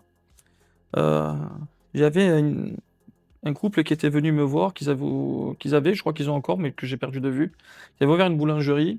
Et ils me disaient, Laurent, on adore ce que tu fais, les pains familiaux, toutes ces choses-là. Et je leur ai demandé, tout simplement, qu'est-ce qu'eux, ils faisaient. On fait une petite baguette sans sel parce que ils sont dans un petit village. La personne fait ça. Et puis aussi, on fait un petit pain parce que sinon, ça coûte un peu trop cher et la personne est seule. Et puis, de 2-3 gammes de pain comme ça, de fil en aiguille. Ok, d'accord, mais vous m'avez rien dit de ce que je fais moi, puisque vous dites que j'aime ce que je fais moi. Eh oui, mais si on fait pas ça, on n'a pas de clients. Mais du coup, tu fais jamais ce que tu fais toi. Enfin, ce Qu'est-ce que t'aimes. j'en conclus? La peur. Ouais. La peur d'entreprendre certaines choses. La peur, ce risque qui est là, c'est une réalité. Pour que les choses elles existent, il faut affronter cette peur. Mm. Je vais te donner, puisque tu es ici, là, on est ensemble, Étienne, encore une anecdote, parce que je sens que ça te plaît, ça. Écoute, quand j'ai ouvert ici, c'est très grand. Les gens montent par ici, donc ils arrivent donc, à l'établissement de la magie des pins. Une baguette, s'il vous plaît. Une baguette, il n'y en a pas. Ils repartent. J'ai eu au moins, je pourrais pas te les compter, mais j'ai l'impression que j'ai eu tout Avignon, parce qu'ils sont venus ici, et qu'ils sont repartis. Je me suis dit, mais qu'est-ce que je fais? J'ai encore les frissons. Je me dis, mais où je vais, quoi? Et attends, le pire, c'est que le même jour, je vais dans ma boîte aux lettres, les premières, tu sais, les papiers, quand tu te mets à ton compte, payé. Ça, tout ça. Je me dis, J'ai découvert ça, mais merde. mais je vais où, là? Non, mais je vais où, là? Attends, c'est pas fini. T'as le premier livreur qui arrive, là. Il t'apporte ton beurre AOP, il t'apporte tes petits trucs, tout ça et tout, t'es content. La facture, bam! Ça arrivait tout. Le livreur, il te dit, me dit, oh, vous mettez ici, pas de passage ici, hein, c'est un peu... Il te replombe le. Et je suis pas sûr que ça marche, quoi. Donc, je partage un peu sur mes réseaux sociaux, sur la magie des pins, tout ça. Et il faut un peu de temps, des fois. Et comme je t'ai dit aussi, que quelque chose qui est pas vu, il n'existe pas. Et on parlait tout à l'heure aussi, tu sais, des codes. On va dans une boulangerie, je veux ma baguette, quoi. Tu prends des Américains, même en Asie, là-bas, c'est la baguette, c'est le croissant. Et puis toi, t'arrives, tu dis boulangerie à l'ancienne, les gros pains au levain, tu casses un peu ce côté-là. Donc cette approche minimaliste, puisqu'on en parle, je me suis accroché. Tiens, je me suis accroché. J'avais peur. Vraiment très peur. Très peur parce que, comme je te disais, peur des factures. Peur de ne pas être aimé par rapport à tout ça. Et aujourd'hui, franchement, je remercie mes clients qui se déplacent. Tu vois, j'ai des travaux actuellement qui sont devant, qui pénalisent pas mal le passage. Ils viennent, ils achètent mon pain, ils savent ce qu'ils prennent. Et puis des fois, moi, je suis ravi de leur offrir un morceau de nouveau pain que j'ai fait, par exemple, ce genre de choses-là. Et je m'éparpille pas.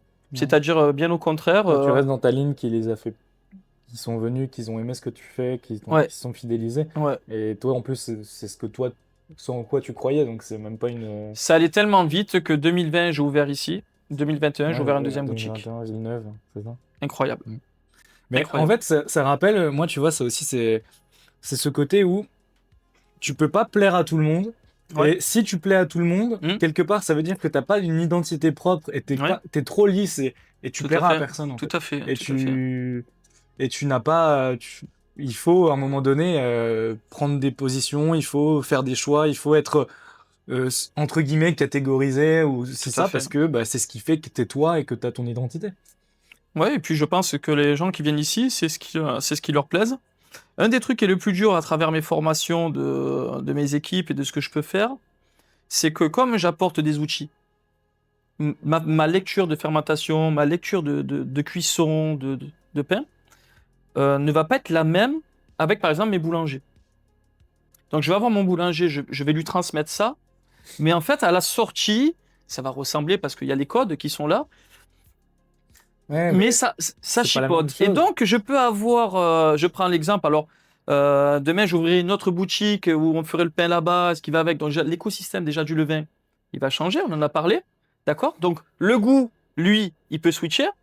En plus, j'ai le boulanger, je lui ai donné la boîte à outils, mais lui, après, c'est la beauté du il jeu. s'accapare ça. Il s'adapte. Mais en s'accaparant ça, qu'est-ce qu'il a, lui, Etienne? Il prend du plaisir. Mhm. D'accord? Eh bien, je risque d'avoir un client qui me dit, oh non, mais moi, je préfère aller là-bas, parce qu'il est là-bas. Et c'est ce que j'aime aussi dans ce métier-là, c'est que il faut le prendre comme ça, parce que de toute façon, c'est pas une fatalité. Et il faut l'accepter, parce que c'est aussi ça, il faut accepter les choses. C'est-à-dire que le client va préférer aussi aller là-bas, parce qu'il va trouver le pain meilleur, Mais pas que. Il peut trouver aussi le vendeur ou la vendeuse plus agréable. Sympathique. Bah, Il y a tout. ça peut être plus près de la maison. Ça peut être après. Alors moi, c'est pas trop ma clientèle en soi, mais aujourd'hui, comme tu disais, qu'est-ce qui se passe? Aujourd'hui, c'est compliqué. Les gens sont plus regardants sur les prix, sur Sur tout les ce prix. qui Bah, va en fait, avec. surtout, tu parlais d'écosystème, c'est Ouais. oui, certes, le pain est bon là-bas, Mm. mais s'il est pas dans, il ouvre pas aux plages horaires où moi je suis Oui. disponible, c'est Oui. pas sur mon passage, moi Oui.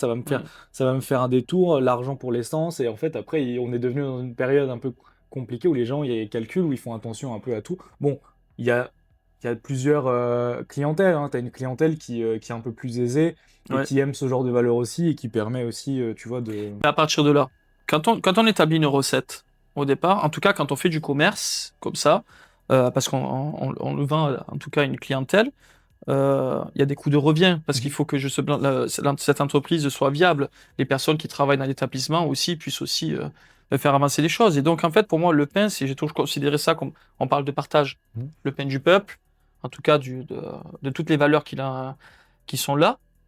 Tu as envie que ça soit accessible. Ouais. Mais quand de seul coup, tu prends une farine de châtaigne à plus de 9-10 euros le Beurre kilo, AOP, le beurre AOP, on prend justement des farines de blé ancien, tu prends demain un barbu, tu prends, je sais pas, moi, un blé de population, des choses comme ça, en fonction de tout ça, ben, tu perds un peu en accessibilité. Et ça, aujourd'hui, je me bats un peu pour ça parce que je trouve ça, encore une fois, hein, assez anormal que y a des gens qui peuvent pas se payer ce genre de pain-là, quoi, en tout cas. Ouais. Et c'est pas que le prix de la farine. Par exemple, moi aujourd'hui, je vais aller chercher moi-même la farine pour limiter le transporteur, pour pas le pénaliser aussi mes clients derrière, et ainsi de suite. Ouais, parce Donc, que c'est ce qu'on revenait sur le côté sur le un peu plus local, tout ce qui est local, ouais, le côté économique du tout à fait. minimalisme aussi, parce que tu fais des choix, des fois ils sont un peu identitaires, des choix de valeur, des choix Tout de à façon fait. de travailler, mais qui ont un coût. Et aujourd'hui, c'est vrai que la situation est escalée en France, Exactement. mais dans le monde en Exactement. général. Et tu arrives à quand même essayer de trouver le Mais juste milieu pour être du moins juste pour tout le monde. j'ai Juste voulu prendre le meilleur. Je Ouais. sais que ça me coûte et, Mais et je me fais un peu, on va dire, un peu taper sur les doigts par rapport à ça. euh, Par rapport, par la c'est-à-dire, clientèle ou par qui? la clientèle en soi, j'ai une très bonne clientèle qui va avec, mais moi qui communique beaucoup justement avec mes clients, Mm. des fois ils vont me dire, bah ça peut être un peu trop cher, ça, ce Ouais. genre de choses-là. Et donc aujourd'hui, c'est des choses euh, que j'essaie d'analyser, de comprendre dans la mesure du possible et qu'est-ce que je peux faire. Qu'est-ce Parce que toi, c'est mon rôle, en fait, moi, aujourd'hui, en tout cas, je le vois comme ça, pas de leur dire ce que vous mangez ou pas, c'est pas bien. Moi, j'ai pas à dire ça. Oui, on n'est Je pas. propose quelque chose qui semble bon pour moi, c'est-à-dire en termes de valeur nutritionnelle, qualité, tout ça, mais j'ai envie de le rendre toujours plus accessible, Ouais, bien sûr. mais sans dénigrer ce qu'il y a d'essentiel, c'est-à-dire une bonne farine, avec le bon levain, avec les bonnes matières premières, avec des indices glycémiques qui sont Bien bas, sûr. toutes ces choses-là, pour moi, ça fait sens. Mm. Aujourd'hui, on doit bien manger, aussi Pour, bon pour le plaisir, mais aussi bon pour la santé. ouais, mais de toute façon, c'est un équilibre qui doit. Et je pense que de toute façon, quand on mange un bon produit, une bonne tomate, un bon pain qui est bon à Ouais, la santé, ouais. bien souvent, on va pas se mentir, Oh. il est bon en goût, Mm. il est visuellement beau. Et d'ailleurs, c'est aussi, il faut aussi rappeler aux gens le côté du prix juste et que nous, en tant que boulanger ou chef d'entreprise, on va faire le mieux pour essayer de trouver, voilà, d'avoir un prix qui soit correct pour le client. Après, ça dépendra des mentalités, mais dans nos visions, c'est de faire un pain qui est le plus accessible, donc le plus correct pour le client, mais sans oublier aussi, et là, à l'inverse des supermarchés par exemple et des plus grosses industries, c'est qu'il faut aussi que ce soit juste pour la personne qui est au-dessus de toi, que ce soit le meunier ou que ce soit l'agriculteur, qui lui aussi a un travail qui est prenant, qui a des contraintes, qui fait de son mieux pour faire un produit de qualité. Et bah ça aussi, ça a un prix, ça aussi, ça doit être, c'est justifié, ça doit avoir un coût et il doit pouvoir vivre aussi correctement lui. Tout à Et fait. donc après, des fois, c'est sûr que on est dans des gens de boulanger qui va être un tout petit peu plus cher. De toute façon, Mais, c'est toute une filière, hein, de toute façon, ouais, c'est mais tout un... mais là, comme tu parles de filière, tu sauves une filière et tu permets Mm. de mettre des valeurs dans une filière. Ouais. Et après, c'est plus dans ta façon de. Moi, là où je travaillais avant, par exemple, on était au Québec, on était en campagne, on n'était pas en pleine ville et on avait des produits qui étaient fondamentalement beaucoup plus cher que l'autre boulangerie qui va être du pain blanc industrialisé, Ouais. parce que on a donné des valeurs de produits très locaux avec des produits bio, etc. Mais Là, tu peux pas toujours acheter. Après, tu fais selon ce que tes besoins. Il y a des clients qui venaient que le week-end. Tout à fait. Et parce que ils peuvent pas se le permettre de manger tous les midis ou tous les jours un produit qui va coûter ce prix-là. Mais ils Et peuvent même de le se permettre déplacer, je pense. Ouais, ou de se déplacer. Mais ils vont venir le Ouais. week-end parce qu'ils Mm. ils soutiennent et ils sont en accord avec ce genre de valeurs et ils font du mieux qu'ils peuvent avec leur budget. Et c'est là où ça redevient en fait l'important, c'est pas de dire venez acheter que ce pain-là, c'est faites comme vous pouvez avec votre budget. Si votre vision de la vie, votre vision de vos valeurs va vers ce genre de produit, achetez-le quand vous pouvez, comme ça va être à Noël, si c'est le week-end, mais après tu soutiens ta mesure, quoi. Tout à fait, tout à fait. Aujourd'hui, même pour un boulanger, hein, tu penses qu'on est quand même capable de s'en sortir et de faire s'en sortir la filière, un fait qu'un prix juste, comme on disait. C'est pas évident parce que en fait le prix de par exemple d'un pain ne s'arrête pas qu'aux matières premières. Il y a aussi la ville, le prix du loyer, Prix de l'électricité, toutes les charges On qu'il y s'en a rend compte, autour. Et en fait tout ça se rajoute en fait à la facture justement globale, à ouais. la facture globale. On est tous avant tout des clients. Ouais. Je De veux dire, quelqu'un, ouais, toi, moi aujourd'hui, on est tous le client de quelqu'un. Et donc, pour moi, il est important de le respecter. Il est important d'essayer de lui apporter le meilleur et de ne pas les voir comme des simples portefeuilles. Ça, c'est quelque chose qui me touche assez. Ouais. Je pense qu'aujourd'hui, on peut faire vraiment des très bonnes choses tout en essayant d'être le plus juste. Moi, je sais qu'ici, cet environnement là où je suis, euh, il est peut-être un peu trop grand pour ne faire que du pain. Je suis vraiment une vraie boulangerie. Je ne suis pas axé snacking, C'est je ne ça. suis pas assez... Alors, tu as vu, j'ai une approche très minimaliste C'est ce que j'allais te dire au niveau du de ta gamme. snacking. Je vais faire, par exemple, j'ai aussi une approche italienne, Mhm. où justement, je vais faire la focaccia, la Focaccia, mama, ciabatta. et je vais juste garnir à l'intérieur, et je vais quasiment proposer que ça. Quasiment. Je vais pas commencer à prendre des donuts, des trucs, tout Parce tout que ce qui va- ça va à l'essence. En fait, Ça va dans le tu minimalisme vas dans aussi. le minimaliste et puis ça va à l'essentiel. C'est-à-dire que Ouais. toi, au niveau de ta production, ça te permet de pas perdre trop de temps et de pas avoir à faire plein de choses différentes. Surtout, je vais faire des produits En frais. termes de goût, tu peux proposer des variantes très sympathiques avec des bons produits frais parce que là, Ouais. et de manière accessible. Et puis derrière, du coup, Ouais. tu peux proposer un prix un peu plus juste. Ouais. Et justement, quand tu disais, voilà, redescendre ta gamme, comment tu perçois le fait que on associe encore beaucoup aujourd'hui le côté faire moins, c'est vraiment perdre quelque part, tu vois. Il y a encore beaucoup de gens qui disent si je fais moins, en finalité, je vais perdre. Je t'en ai parlé juste avant de la peur. Tu penses, ouais, c'est vraiment la peur. C'est tout. Ouais. C'est tout. Je vais expliquer pourquoi. Il y a des magasins qui ne font ce qu'on appelle que du monoproduit. Oui, c'est vrai. De plus en D'accord. plus d'ailleurs. Et est-ce qu'ils ferment pour autant? Donc en fait, on a quand même la preuve par rapport à ce genre de business model qu'on peut avoir sur du monoproduit, ce genre de choses-là. On a la preuve que ça fonctionne. Non, mais dans un écosystème qui est souvent Si on parle de la boulangerie, il y a aussi des croyances qui sont là et qui sont réelles. Hein. Moi, quand on me dit boulangerie, je parle boulangerie, j'ai même pas dit boulangerie-pâtisserie. Hein. Ouais. Parce que c'est presque, boulangerie-pâtisserie, ça va ensemble. Systématiquement. Bah, c'est Ah. un beau binôme, mais c'est pas obligatoirement. On n'a que des pâtisseries. Aussi. Donc aujourd'hui, ça va être un choix déjà par moyens, compétences, valeurs, de tout ce qu'on veut. Je pense que si demain je suis dans un endroit très urbanisé, je donne un exemple. Est-ce que finalement faire une simple boulangerie où je fais que du pain, tout ce qui va avec, il n'y aurait pas peut-être un manque à gagner? Je donne un exemple. Mais côté très urbanisé, où on a besoin de snacking, les gens travaillent, passent à côté, ce qui va avec, c'est là que le lieu il peut rentrer en compte aussi. Mais c'est là qu'on retrouve souvent des produits, justement. C'est là qu'on retrouve le plus de boutiques très.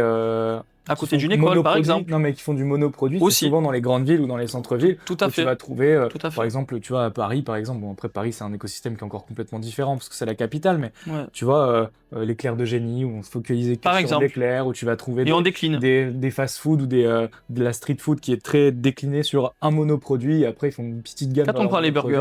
burgers, Voilà. on parle d'un burger. Au même titre que la focaccia. On change un peu les garnitures, on met à la viande, on met un poulet, on fait un veggie. On accompagne avec un peu des frites, une boisson. Qu'est-ce qu'on propose d'autre finalement? Pas grand-chose. Hein. C'est ça. Mais est-ce que c'est pas plus du coup dans les campagnes que tu peux pas trop te permettre de faire des monoproduits parce que du coup il y a moins de choses à Je côté pense qu'il y a des lieux qui sont plus propices à d'autres. Ouais. Ça, c'est une certitude. Mm. Je pense qu'il y a des lieux qui sont plus propices à d'autres. Je pense que le lieu, par exemple, là ici où je suis, un côté barista, salon de thé, le côté restauration boulangère, tout ça, je pense que ce lieu est propice à ça. Et donc, je trouverais ça dommage aussi de s'en priver. Ouais, tout à fait. D'accord? Parce que ça devient finalement un lieu de vie, un lieu de rencontre, un lieu aussi de promenade. Quand on promène, on vient ici. Et donc, tant qu'à faire, eh ben, on se prend un petit café, un chocolat chaud, peut se prendre une petite viennoiserie, Ouais, un tu peux petit travailler, sandwich. Et apporter en fait de la diversité, ça casse un peu la monotonie. C'est-à-dire que si on vient, on mange tous les jours pareil, on n'a pas forcément envie. Donc, je pense qu'on peut avoir une approche minimaliste pour garder un maximum de fraîcheur. Pour pouvoir justement pas trop s'éparpiller parce que ça joue sur l'organisation, ça joue sur beaucoup de choses.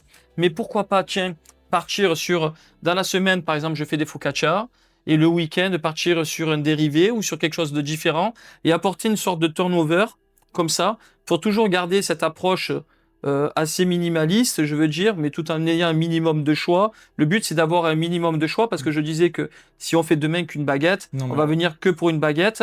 Et il y a des lieux qui se prêtent à ça, effectivement, dans des grandes villes. Moi, j'ai vu des boutiques où ils vendaient que des madeleines. Ils sont dans juste un petit coin, ils ne vendent que des madeleines, ils vendent que ça. Presque les grandes villes / métropoles où tu peux te permettre. Par exemple, les hot dogs ou ce genre de choses-là. Des visions très un peu funky d'un produit où tu te dis ouais. L'aspect géographique compte quand même. Ouais. Mais c'est pour ça que je pense qu'on parlait de est-ce que tout le monde peut faire ça? D'une certaine manière, oui.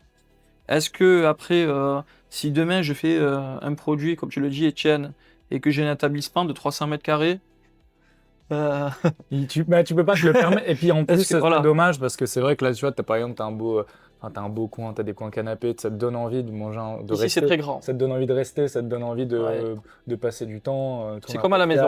Travailler, faire du télétravail ou des choses comme ça. Quoi. Exactement. Ben ici, il y a une connexion Internet, par exemple. J'ai pas mal de gens qui viennent. Alors, il y a des artistes, il y a des gens qui travaillent sur leur ordinateur. Bah ouais, ils viennent ici, comme je disais, voilà, c'est un peu comme à la maison. C'est un lieu de vie. Les gens viennent ici, ils en profitent.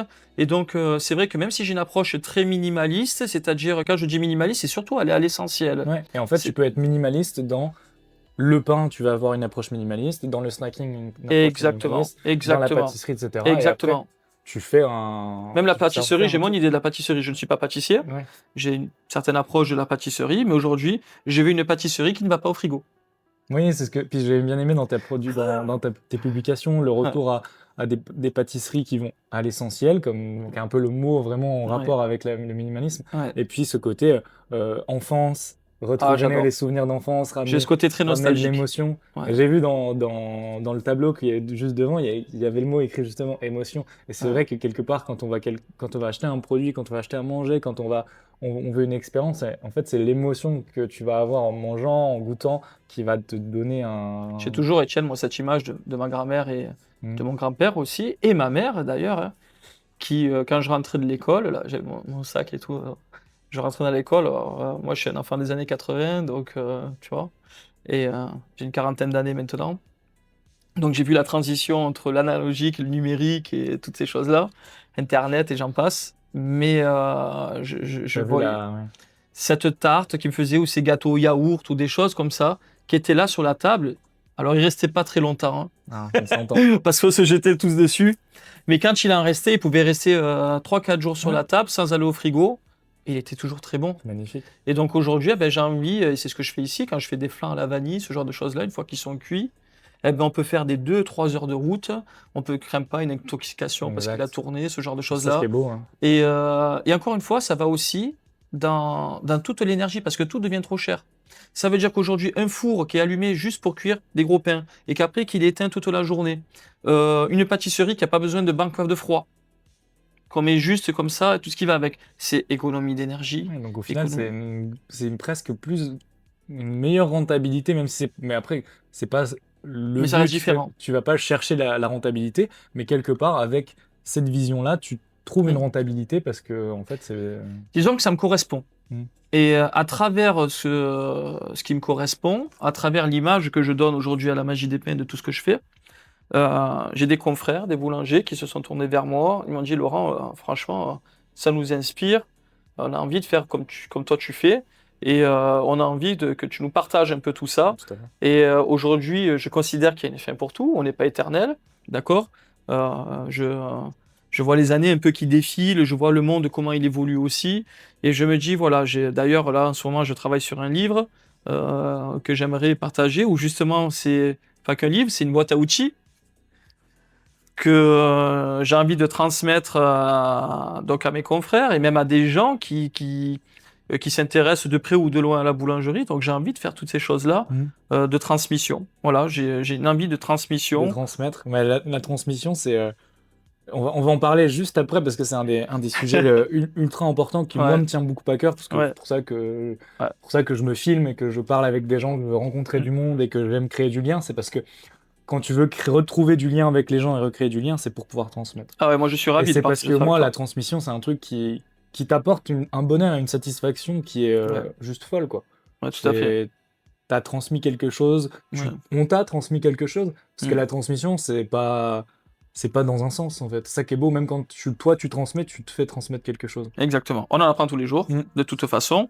Et donc, c'est ce qui fait aussi la beauté pardon, de ce métier, mais je veux dire dans la vie en général, quoi. Mm.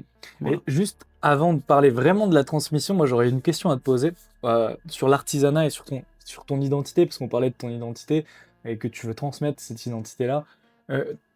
Pour toi, qui est-ce qui ferait un bon artisan aujourd'hui? Un bon artisan, il va falloir qu'il complète quand même une certaine polyvalence. C'est-à-dire en termes de complémentarité. C'est-à-dire que si on parle de la boulangerie en soi, il va falloir qu'il comprenne ses matières. Il va falloir qu'il comprenne le rôle des matières, ce que ça va impliquer, c'est-à-dire le levain, l'eau, la farine, la façon comment elle est écrasée. Connaître, avoir ses lectures, par exemple, de pétrissage, de fermentation, la cuisson aussi. Est-ce qu'on travaille sur de l'électrique, du gaz, du bois, toutes ces choses-là. Donc c'est comprendre. C'est-à-dire aujourd'hui, on donne une recette, on suit une recette, mais on ne la comprend pas. Un artisan doit comprendre ce qu'il fait. Et c'est ce qui fait toute la différence. Mm. Vous ajoutez à ça une pincée d'amour, une pincée d'attention, une pincée de tout ce qui va avec. Et là, vous avez un bon artisan là. Et donc, du coup, un bon artisan, pour toi, Ouais. qu'est-ce qu'il peut pas se permettre de faire? Qu'est-ce qu'il peut pas Quelque faire? chose qui va contre ses valeurs. Ok. Ouais. Donc, concrètement, ce serait quoi? Mettre des améliorants pour toi? Pas forcément, pas forcément. Alors, l'améliorant, Toi, il y a du le coup, mot. parce que Il y a, alors, un artisan, toi en tant qu'artisan, qu'est-ce que concrètement tu t'interdis de faire dans tes valeurs? Empoisonner les gens, Ok. d'une certaine manière. Dans le sens où mettre des choses suspectes qui pourraient nuire, on le voit avec le tabac, avec l'alcool, avec toutes ces choses-là. Parce que après, il y a des dosages. On peut boire un verre de vin sans pour autant s'empoisonner. Tout à fait. Ce que je veux dire par là, c'est si je sens que je fais quelque chose que je ne donnerais pas, par exemple, à mes enfants, pourquoi je le donnerais aux clients? Donc, ce que je donne à mes enfants, ce qui me semble bon, je veux le rendre aussi à mes clients. Et donc, pour ça, c'est, comme je disais, si je fais quelque chose et qu'ils payent 2 fois la facture, c'est-à-dire ils payent une fois à la caisse et ils le payent aussi, je sais pas, moi, aux hôpitaux, parce qu'ils ont des problèmes de santé, pas de suite, hein, sur le long terme. Ouais. Non. Ici, il faut qu'ils payent une fois la facture, c'est-à-dire qu'ils prennent et c'est bon aussi pour eux. Ouais, que ça soit bénéfique, que ça leur apporte Ouais, quelque voilà. chose. Donc, si je dois m'interdire quelque chose comme ça, c'est ça. Et donc, c'est ce qui fait qu'aujourd'hui, travailler du levain naturel, travailler des farines natives, saines, faire attention. C'est pour ça que je parlais de la qualité de l'eau. Je me suis amusé à regarder la qualité, la potabilité de l'eau, tout ce qui va avec, c'est l'eau dure, l'eau douce, toutes ces choses-là. Parce elle constitue un élément essentiel. Donc, Bah, du quand c'est pain. 90-100% de ton produit, Ouais. c'est un peu plus qu'essentiel, Voilà, même donc, si ça... donc ça en fait partie. Et donc, à partir de là, ouais, c'est ça. On en revient, quand on fait quelque chose de vivant, il faut respecter le vivant. Quoi qu'il arrive. Toujours. Voilà. Donc, Et ça, donc- ce sont les valeurs que j'ai. Mais dans tes valeurs que tu veux transmettre, justement, Tout à on parlait tout à l'heure de pas transmettre, tu n'es pas là pour transmettre une recette, mais en fait, tu vas transmettre une boîte à outils, tu vas transmettre en fait un cadre dans lequel Une compréhension. une compréhension dans lequel en fait la personne à qui tu vas transmettre va pouvoir elle l'utiliser et d'ailleurs l'utiliser, l'étirer pour s'épanouir dedans, jouer, faire de la Quand je donne créativité. ça, on n'est pas un faiseur de recettes, On devient faiseur de recettes. on devient le boulanger, on devient la boulangère. On devient le personnage je veux dire, le cuisinier, peu importe, le héros d'un film, on s'approprie ça. Mm. Et là, de suite, c'est plus pareil. On est, c'est plus le pain, on est le pain, quoi. C'est ça. Et à quel moment tu penses que... Parce qu'on peut transmettre, mais ça peut... Enfin, on va dire le côté le noir de la transmission où ça peut devenir compliqué, c'est quand ça devient un dogme vraiment ou une... Ça devient compliqué. Comment la ligne, tu penses comment toi tu gères par exemple cette ligne-là à pas à rester tu vois ouvert ou Ben je j'ai pas forcément de frein à ça. J'ai pas de. En fait, quand je transmets comme je t'expliquais avec des exemples vivants. Comme je t'expliquais tout à l'heure, si j'ai froid, je me rétracte. Mm. Si j'ai chaud, je me détends. Toutes ces choses-là, je vais prendre des anecdotes comme ça, du quotidien, du vivant, et je vais les appliquer à la lecture de fermentation, au four, par exemple. euh, des gens qui conduisent à l'époque, à un moment donné, le start and stop et tout ce qui va avec.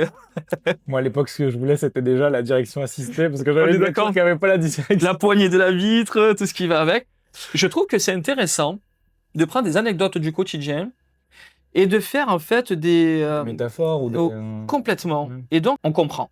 Mm. Et quand on arrive à comprendre, on le comprend aussi à sa manière. Parce que là, on a donné justement des pistes, on a donné des choses comme ça. Et c'est là qu'il y a, à l'intérieur de la personne, en tout cas à qui l'on transmet, il se passe des choses. Et combien de fois, que ce soit mes boulangers, mes boulangères qui sont venus me voir, « Ah Laurent, et si on faisait ça ?» Oui, parce qu'après oui, ils te donnent des... Et je leur donne souvent, j'ai fait, les gars, vous avez une idée, vous avez une proposition à me faire, tout ce qui va avec, et puis on y va, et puis on goûte, et puis on Ouais, tu essaye, fais des essais. et puis, bah oui, C'est ça qui est beau, mais c'est génial. Tu transmets quelque chose et après, comme t'as pas transmis une recette ou t'as pas transmis un truc figé, bah tu leur transmets ton amour. Tu ta veux passion. encore une anecdote, Étienne? Ouais, si tu veux. Allez, je t'en fais encore une. Ouais. J'ai mon boulanger, il arrive, je vais pas donner de nom parce que j'en ai plusieurs. Il me dit, c'est pas ici. Laurent, t'as la recette? J'ai fait la recette de quoi? C'était la recette de, je sais plus, c'était une tourte de seigle ou je crois que c'était une tourte de seigle. Je crois même que c'était ici, je crois. Enfin, bref. Je vais me calmer. Parce que je sais pas qui c'est qui va regarder cette vidéo. J'ai fait, écoute, j'ai sorti plein de livres. Parce que j'adore lire. J'adore, alors pas que des livres de boulanger, hein, mais j'adore la lecture. J'aime bien m'instruire comme ça. J'aime bien m'inspirer aussi, des fois. Je sors, je sais plus combien de livres. Et j'ai fait choisis ta recette. Tour de seigle, tour de seigle, tour de seigle, tour de seigle. Il n'y en a pas une qui se ressemble. Hein. Étienne, il n'y en a pas une qui se ressemble. Non. Elle est où la bonne recette, Étienne? Bah, La bonne recette, elle est justement ce que je te disais. Une fois que tu as les outils, que tu comprends le fonctionnement. Par exemple, tour de seigle, on va un peu gélatifier un peu l'amidon, avec un peu d'eau chaude, on va lui apporter un peu de tenue, tout ce qui va avec. On peut travailler sur des pâtés chaudés et d'autres non. Il y a plusieurs méthodes, plusieurs approches. Eh bien, la seule chose que j'ai dit, donne-moi ta recette. Ça m'en ferait une de plus. bah oui. Alors évidemment, je l'ai guidé, parce qu'on laisse pas une personne comme ça. Bah oui, Mais j'avais juste envie de faire un clin d'œil pour dire qu'il n'y a pas de bonnes ou mauvaises recettes. Il y en a peut-être qui vont mieux marcher que d'autres, en fonction de, par on a exemple... une idée de ce qu'est la tourte de seigle. Et bon, bah maintenant, je vais m'approprier le truc et je vais faire ma propre recette. Et puis c'est là que tu développes ta vraie créativité. Parlant de créativité, une de mes recettes préférées que j'ai fait dernièrement, c'est un pain au petit épeautre. Donc toujours soit semi-complet ou intégral pour les valeurs nutritionnelles, mélangé à de la farine de châtaigne avec du miel de châtaignier. Donc c'est un petit épeautre miel châtaigne. Incroyable. Oh bah ça doit être super bon. Incroyable. Le petit épeautre, pas le grand épeautre. Hein. Non, le le petit épeautre ouais. est très cher. Mhm. La châtaigne est très chère. Le miel de châtaignier, n'en parlons pas. Et quand je mets tout ça, à qui je peux le vendre? Bah, Et c'est que tu vois, quand j'ai commencé à faire ça, j'ai mis Laurent, mais T'as une retenue qui se fait. oui, Mais là, du coup, oui, tout là, à fait. l'intérêt, quand tu fais du minimalisme, et pour moi, c'est important aussi, tu vois, pour moi, la créativité, c'est aussi la clé de ta base. Quand on parlait de routine, c'est tes routines de travail, t'as tes produits que tu aimes faire, mais qui vont rentrer dans ta gamme. Mais t'as aussi, moi, je me laisse toujours bah, je vais avoir un pain éphémère, je vais avoir une viennoiserie éphémère pour justement, qui va changer tous les mois, toutes les semaines, peu importe, quand j'ai envie que ça change. En fait. Mhm. Pour apporter cette créativité, assouvir ma créativité, me permettre de faire un pain qui va être forcément plus élevé selon Ouais, tout à fait. et de répondre, pas en faire une énorme gamme, pas en faire plein, mais au moins, toi déjà, tu t'es fait plaisir en tant qu'artisan, Mm. tu as fait quelque chose qui te fait kiffer, qui est souvent super bon, qui change, mais bah, c'est pas grave, ça va pas toucher tout le monde, mais le gars qui a envie d'un truc un peu un peu fou, un peu funky, bah, il va le mettre le prix. Mais du coup, c'est ça en fait. Comme je t'expliquais, ça me fait quelque chose. Parce que ce que je t'expliquais, j'ai envie que ça soit aussi accessible. Ouais, Et du je coup, me ça suis. rentre un peu en... Et ça, voilà, il y a quelque chose qui rentre un peu en conflit comme ça. Et en même temps, je me dis, mais si je le fais pas, il y a personne qui peut en profiter alors il est incroyable. Il est incroyable. Je veux dire, je mets pas de la farine blanche avec 20% de châtaigne. Là, on est sur quelque chose de nutritionnel, de bon, de goûtu. Il y a quelque chose, de quoi. profond. Hein. De profond. Donc aujourd'hui, c'est ici ce que j'ai envie de proposer et je le fais. Je suis conscient qu'il n'y en aura pas pour tout le monde, mais je le Ceux fais. qui le voudront, du moins, ils Ah, pourront j'ai des avoir. retours qui sont incroyables. Et puis dans accessibilité, certes, ça doit être accessible à tous, mais pour moi, accessible, ça ne veut pas forcément dire pas cher. Tout à Ça fait. veut dire que ça doit être accessible par rapport au coût que ça coûte. Tu Hmm. vois, tu peux faire du luxe qui est accessible s'il y a Bien des sûr. moments que tu décides de pas faire une marge qui est sur... Exactement. de Il faire faut un être prix juste. sur... Voilà. Du moment que tu es juste, Hmm. bah, si tes produits coûtent un peu plus cher, si ton temps de fabrication est plus long, forcément ça va être plus cher, mais c'est pas moins accessible. Hmm. C'est moins accessible, on va dire, au niveau économique, mais c'est pas, Ouais. ça reste accessible par rapport à toi, tu as fait le prix qui est juste, quoi. Ouais, tout à fait. Et tu peux pas...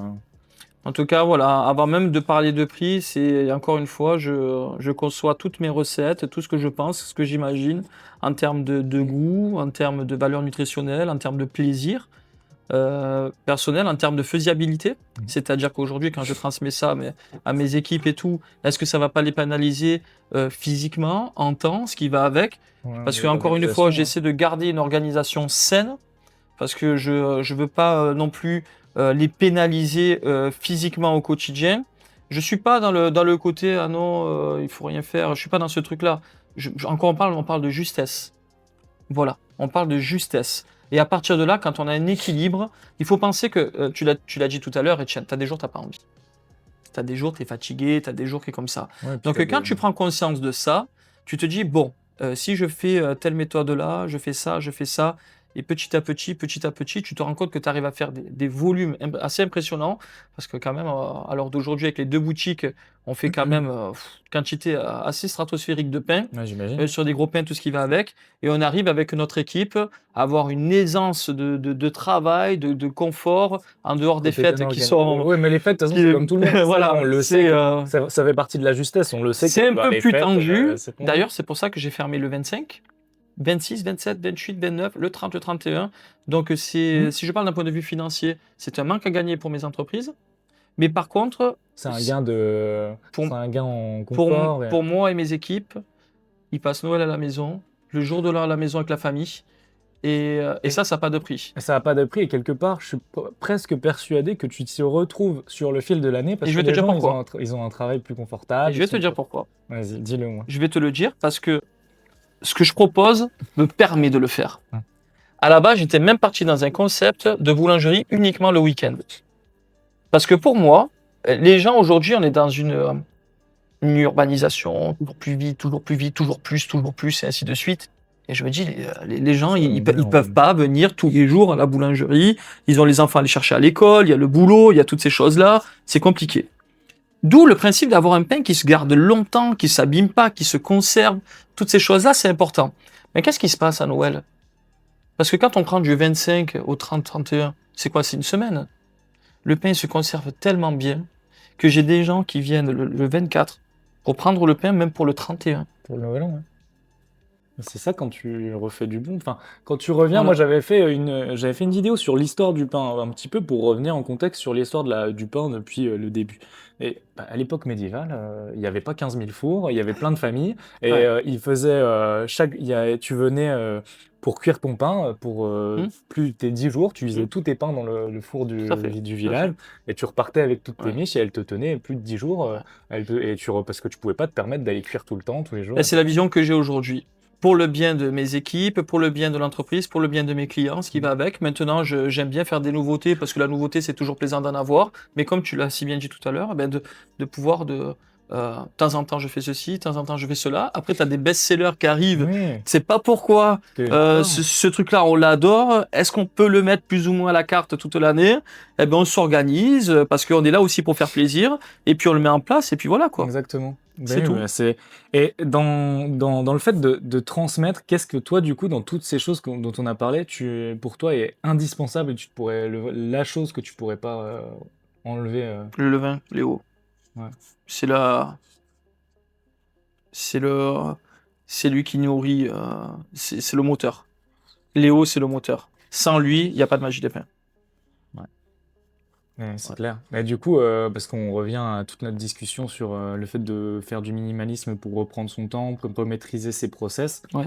et du coup, à pouvoir transmettre quelque chose. Après, moi, ma question aussi, c'est est-ce que tu penses qu'on peut transmettre quelque chose qu'on ne maîtrise plus, quoi, par rapport à des boulangers qui vont être dans la standardisation Alors, c'est pour ça qu'aujourd'hui, eh ben, on est là, à travers aujourd'hui l'échange qu'on a à travers cette vidéo-là. On est là justement pour transmettre, pour partager, en tout cas, moi, ce que je pense de la boulangerie, à travers peut-être un futur livre, à travers des futures vidéos, parce que j'ai envie de transmettre moi aussi. Et puis, ça laissera une traçabilité. Et puis, un jour, peut-être dans Un 10 marquage ans, dans le temps, dans ouais. 50 ans, peut-être il y aura une personne qui tombera sur ce livre, sur ta vidéo, sur tout ce que nos autres aura boulangers autour font. Et puis, c'est ça aussi, la transmission. Donc, ça passe par là. Aujourd'hui, je lis des livres où les auteurs ne sont plus là. Mm. Et je les remercie parce que Ça t'apporte? c'est génial. C'est Ouais. génial d'avoir des pensées différentes. Parce Ouais. que moi, ce que j'aime, c'est pas forcément avoir des gens comme moi. C'est m'intéresser. Aux gens J'aime qui les pensent pas comme penseurs. toi. J'aime les gens. Oui, tout à fait. Ouais, bah, moi, Ça m'enrichit. un livre qui m'a beaucoup aidé, c'est pas forcément, ça n'a aucun rapport avec la boulangerie, mais un livre qui m'a apporté beaucoup, et qui m'a permis d'avoir une vision différente, de prendre du recul, des perspectives, etc. C'est un livre de Marc Aurèle qui s'appelle Penser pour moi-même, J'adore. tu vois. Mm. Et ça m'a, tu vois, Tout ce c'est côté Marc Aurèle, stoïcien, tout ce qui va avec. voilà, le stoïcisme, voilà, il est mort depuis très très très longtemps, Ouais. et pourtant encore aujourd'hui, à quelqu'un comme moi, il a apporté énormément dans sa vision, il m'a donné des perspectives que je connaissais Là, on pas. développe le côté, toute l'approche développement personnel, toute la psychanalyse qu'on peut faire, toutes ces choses-là. Moi, je me suis intéressé.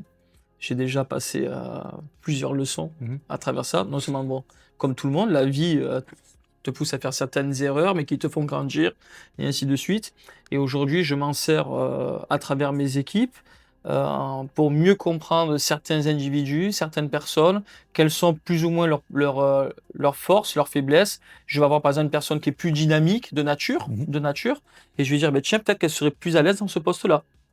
Une autre qui est Adapter les peut-être... choses aux gens et à l'individu parce qu'on est tous différents. Et qu'on a Ben, tous c'est fou, mais s'il y a une personne, par exemple, qui est très humaine, elle sera peut-être plus apte à être à la vente. Parce qu'elle va avoir ce feeling, elle va avoir ce truc, tenez, je vous fais goûter ça, je vous fais ça, je vous fais ça. Et ça, je pense que de bien comprendre les personnes avec qui on partage le quotidien, ça peut changer littéralement une boutique. Alors, je suis conscient que aujourd'hui, c'est très compliqué. Bien sûr, Je mais parce vois, on revient aux bases de ce qu'on disait au début, parce qu'on a aussi perdu une côté humanité, on a perdu de la communication, on a Oui. perdu énormément dans notre société. Bah, Mm. ça se ressent dans tout à fait. tous les pans, dans tous les domaines. Et Ouais. c'est vrai que bah, aujourd'hui, des fois, on cherche un poste avant de. On se dit, bon, moi, Je pense qu'aujourd'hui, une personne, même si c'est une réalité, on va travailler pour avoir un salaire, ce genre de choses-là. Aujourd'hui, une personne, je pense que c'est important de lui donner des valeurs, de lui donner des choses plus que ça. C'est-à-dire qu'une personne qui vient, par exemple, ici à la Magie des Pains, qui s'intéresse vraiment au pain, qui s'intéresse à toutes ces choses-là, là, ça change vraiment la donne. C'est important, avant même nous de proposer ça à la personne qui va travailler pour toi, mais c'est aussi, pour moi, ça vient aussi du côté individuel où c'est important de se reconnecter à, ok, c'est bien beau de travailler pour gagner de l'argent, etc. Mais d'abord, il faut que tu fasses quelque chose en quel tu crois, quelque chose que tu aimes, parce que tu vas passer quand même 80% de ta vie dans ton métier. Et c'est important de se remettre à le choisir avant tout parce qu'on se sent utile dedans, ça fait du sens pour nous, que parce que ça nous apporte un gros salaire ou que ça nous apporte un confort de vie. Et après, j'ai l'impression qu'en repensant les choses comme ça, tout redevient beaucoup plus facile à Ben, vivre et après tu vas dans un... Ce lieu, comme tu peux le constater, ce côté un peu comme à la maison, ce côté un peu, avec cette rusticité, il y a de l'histoire là aussi, ben tu t'y sens bien quoi. T'es là, t'es pas là, tu fais pas des heures, tu es là, tu fais quelque chose quoi. Tu fais du vivant, tu te bois un petit café, il y a pas l'oppression de se dire ah j'ai 5 minutes de pause, t'as pas tout ça. Tout à fait. Voilà, et donc c'est ce que j'aime dans mon entreprise. Ok. Voilà. Et dans le podcast, Ouais. moi j'ai toujours une question de fin qui est toujours la Vas-y, même. envoie. Je sais pas si tu le sais, mais moi, on en a parlé, moi j'ai des valeurs aussi fortes et des principes qui sont fondamentaux pour moi dans mon travail, donc peu importe le métier, dans tout ce que je fais en fait, j'essaie de les appliquer. C'est 3 piliers pour moi vraiment fondamentaux que j'en enlève jamais. Et c'est la transmission, la bienveillance et le savoir. Pour moi, c'est des choses qui sont super importantes. Voilà, c'est Je suis les 3 d'accord. piliers qui me façonnent. Et je demande toujours, donc, à la fin de mon émission, parmi les 3 piliers-là, lequel tu choisirais et lequel tu es le plus en accord avec? Donc toi le premier, tu m'as dit que c'était la transmission. Mais ils sont pas dans un ordre Ouais, mais bon, d'importance. voilà, le deuxième, tu me disais par rapport à Savoir, bienveillance. le savoir et bienveillance. C'est fou parce que pour moi, il y a tout ça là-dedans. Ah oui, bah, pour moi, ils sont fondamentaux et ils se nourrissent entre eux. Mais Il y si a- tu devais en choisir un, lequel serait le plus... La bienveillance, d'une certaine manière, quand je vais rencontrer mon client, je vais être forcément bienveillant avec lui et je vais être à l'écoute. Mais je ne l'aurai pas toujours en face de moi. Parce que c'est quand je suis en contact comme toi et moi, là en ce moment, je peux être très bienveillant vis-à-vis de toi et tout ce qui va avec, et c'est très important. Le dernier que tu disais, pas la transmission, Le mais savoir, ouais. le savoir, ben aujourd'hui j'en apprends tous les jours, d'accord? Et j'ai pas fini d'en apprendre d'une certaine manière, et c'est avec le savoir que justement on fait ses armes. Et il faut pas croire, c'est pas parce que je sais ça, parce que dans le savoir il y a de la croyance aussi. Et à travers cette croyance-là, on ne croit pas tous les mêmes choses. Mhm. Et donc c'est pas parce que je sais que c'est la chose la plus utile et la plus vraie, en tout cas, d'une certaine manière. D'accord? Un, ça serait la transmission. Ouais. Pour moi, parce que c'est ce que je vais transmettre, c'est la seule trace que je vais laisser. Mais ça va avec tout ce que tu as dit. Bien sûr, bien sûr. C'est pour moi Et la- du coup, sur la transmission, si tu devais nous donner une action simple que n'importe qui pourrait faire pour aller vers cette transmission-là, tu te donnerais quoi comme conseil? pour transmettre, il faut le voir, il faut le lire, ou tout ce qui va avec, en tout cas, il faut qu'il y ait un contact. Et c'est là que regardez la vidéo d'Étienne, achetez le livre La magie des pains, Mhm. et vous trouverez tout là-dedans, quoi. Parce que le savoir sera dedans, la bienveillance sera là-dedans, parce qu'on veut des bonnes choses. Mais je vais transmettre à travers ta vidéo, à travers un futur ouvrage, tout ça, quoi. Mhm. Ouais. Mais les 3 vont ensemble, mais de transmettre, et c'est ce que je disais tout à l'heure, c'est que moi qui aime bien lire, ben, finalement, à travers un auteur qui a marqué quelque chose, ben, il m'a transmis son savoir, sa bienveillance et tout ce qui va avec. Donc je décide de choisir la transmission, parce que c'est ce qui me correspond. Eh ben, Laurent, merci beaucoup. Merci Etienne. C'est déjà la fin de cet épisode de Fermente Mieux. Je tiens à remercier chaleureusement notre invité d'avoir partagé son expertise et son expérience avec nous aujourd'hui. Un grand merci également à vous, chers auditeurs, pour votre écoute attentive. Si cet épisode vous a plu, n'hésitez pas à le partager avec vos amis, votre famille et vos collègues. Votre avis compte énormément pour nous. Alors prenez un moment pour nous laisser un commentaire ou une note sur votre plateforme préférée comme Spotify, Apple Podcasts, Deezer ou YouTube. Un j'aime ou 5 étoiles, bien évidemment. N'oubliez pas, vos retours sont précieux. Partagez vos avis, vos réflexions et vos idées en commentaire. J'ai hâte de connaître votre point de vue sur les sujets que nous avons abordés au cours de cette émission. Restez connectés, car de nombreux autres épisodes passionnants sont à venir, avec toujours plus d'invités inspirants et de sujets captivants. Merci encore pour votre fidélité à Ferment Mind, le podcast qui pétrit les idées et nourrit les esprits. À très bientôt.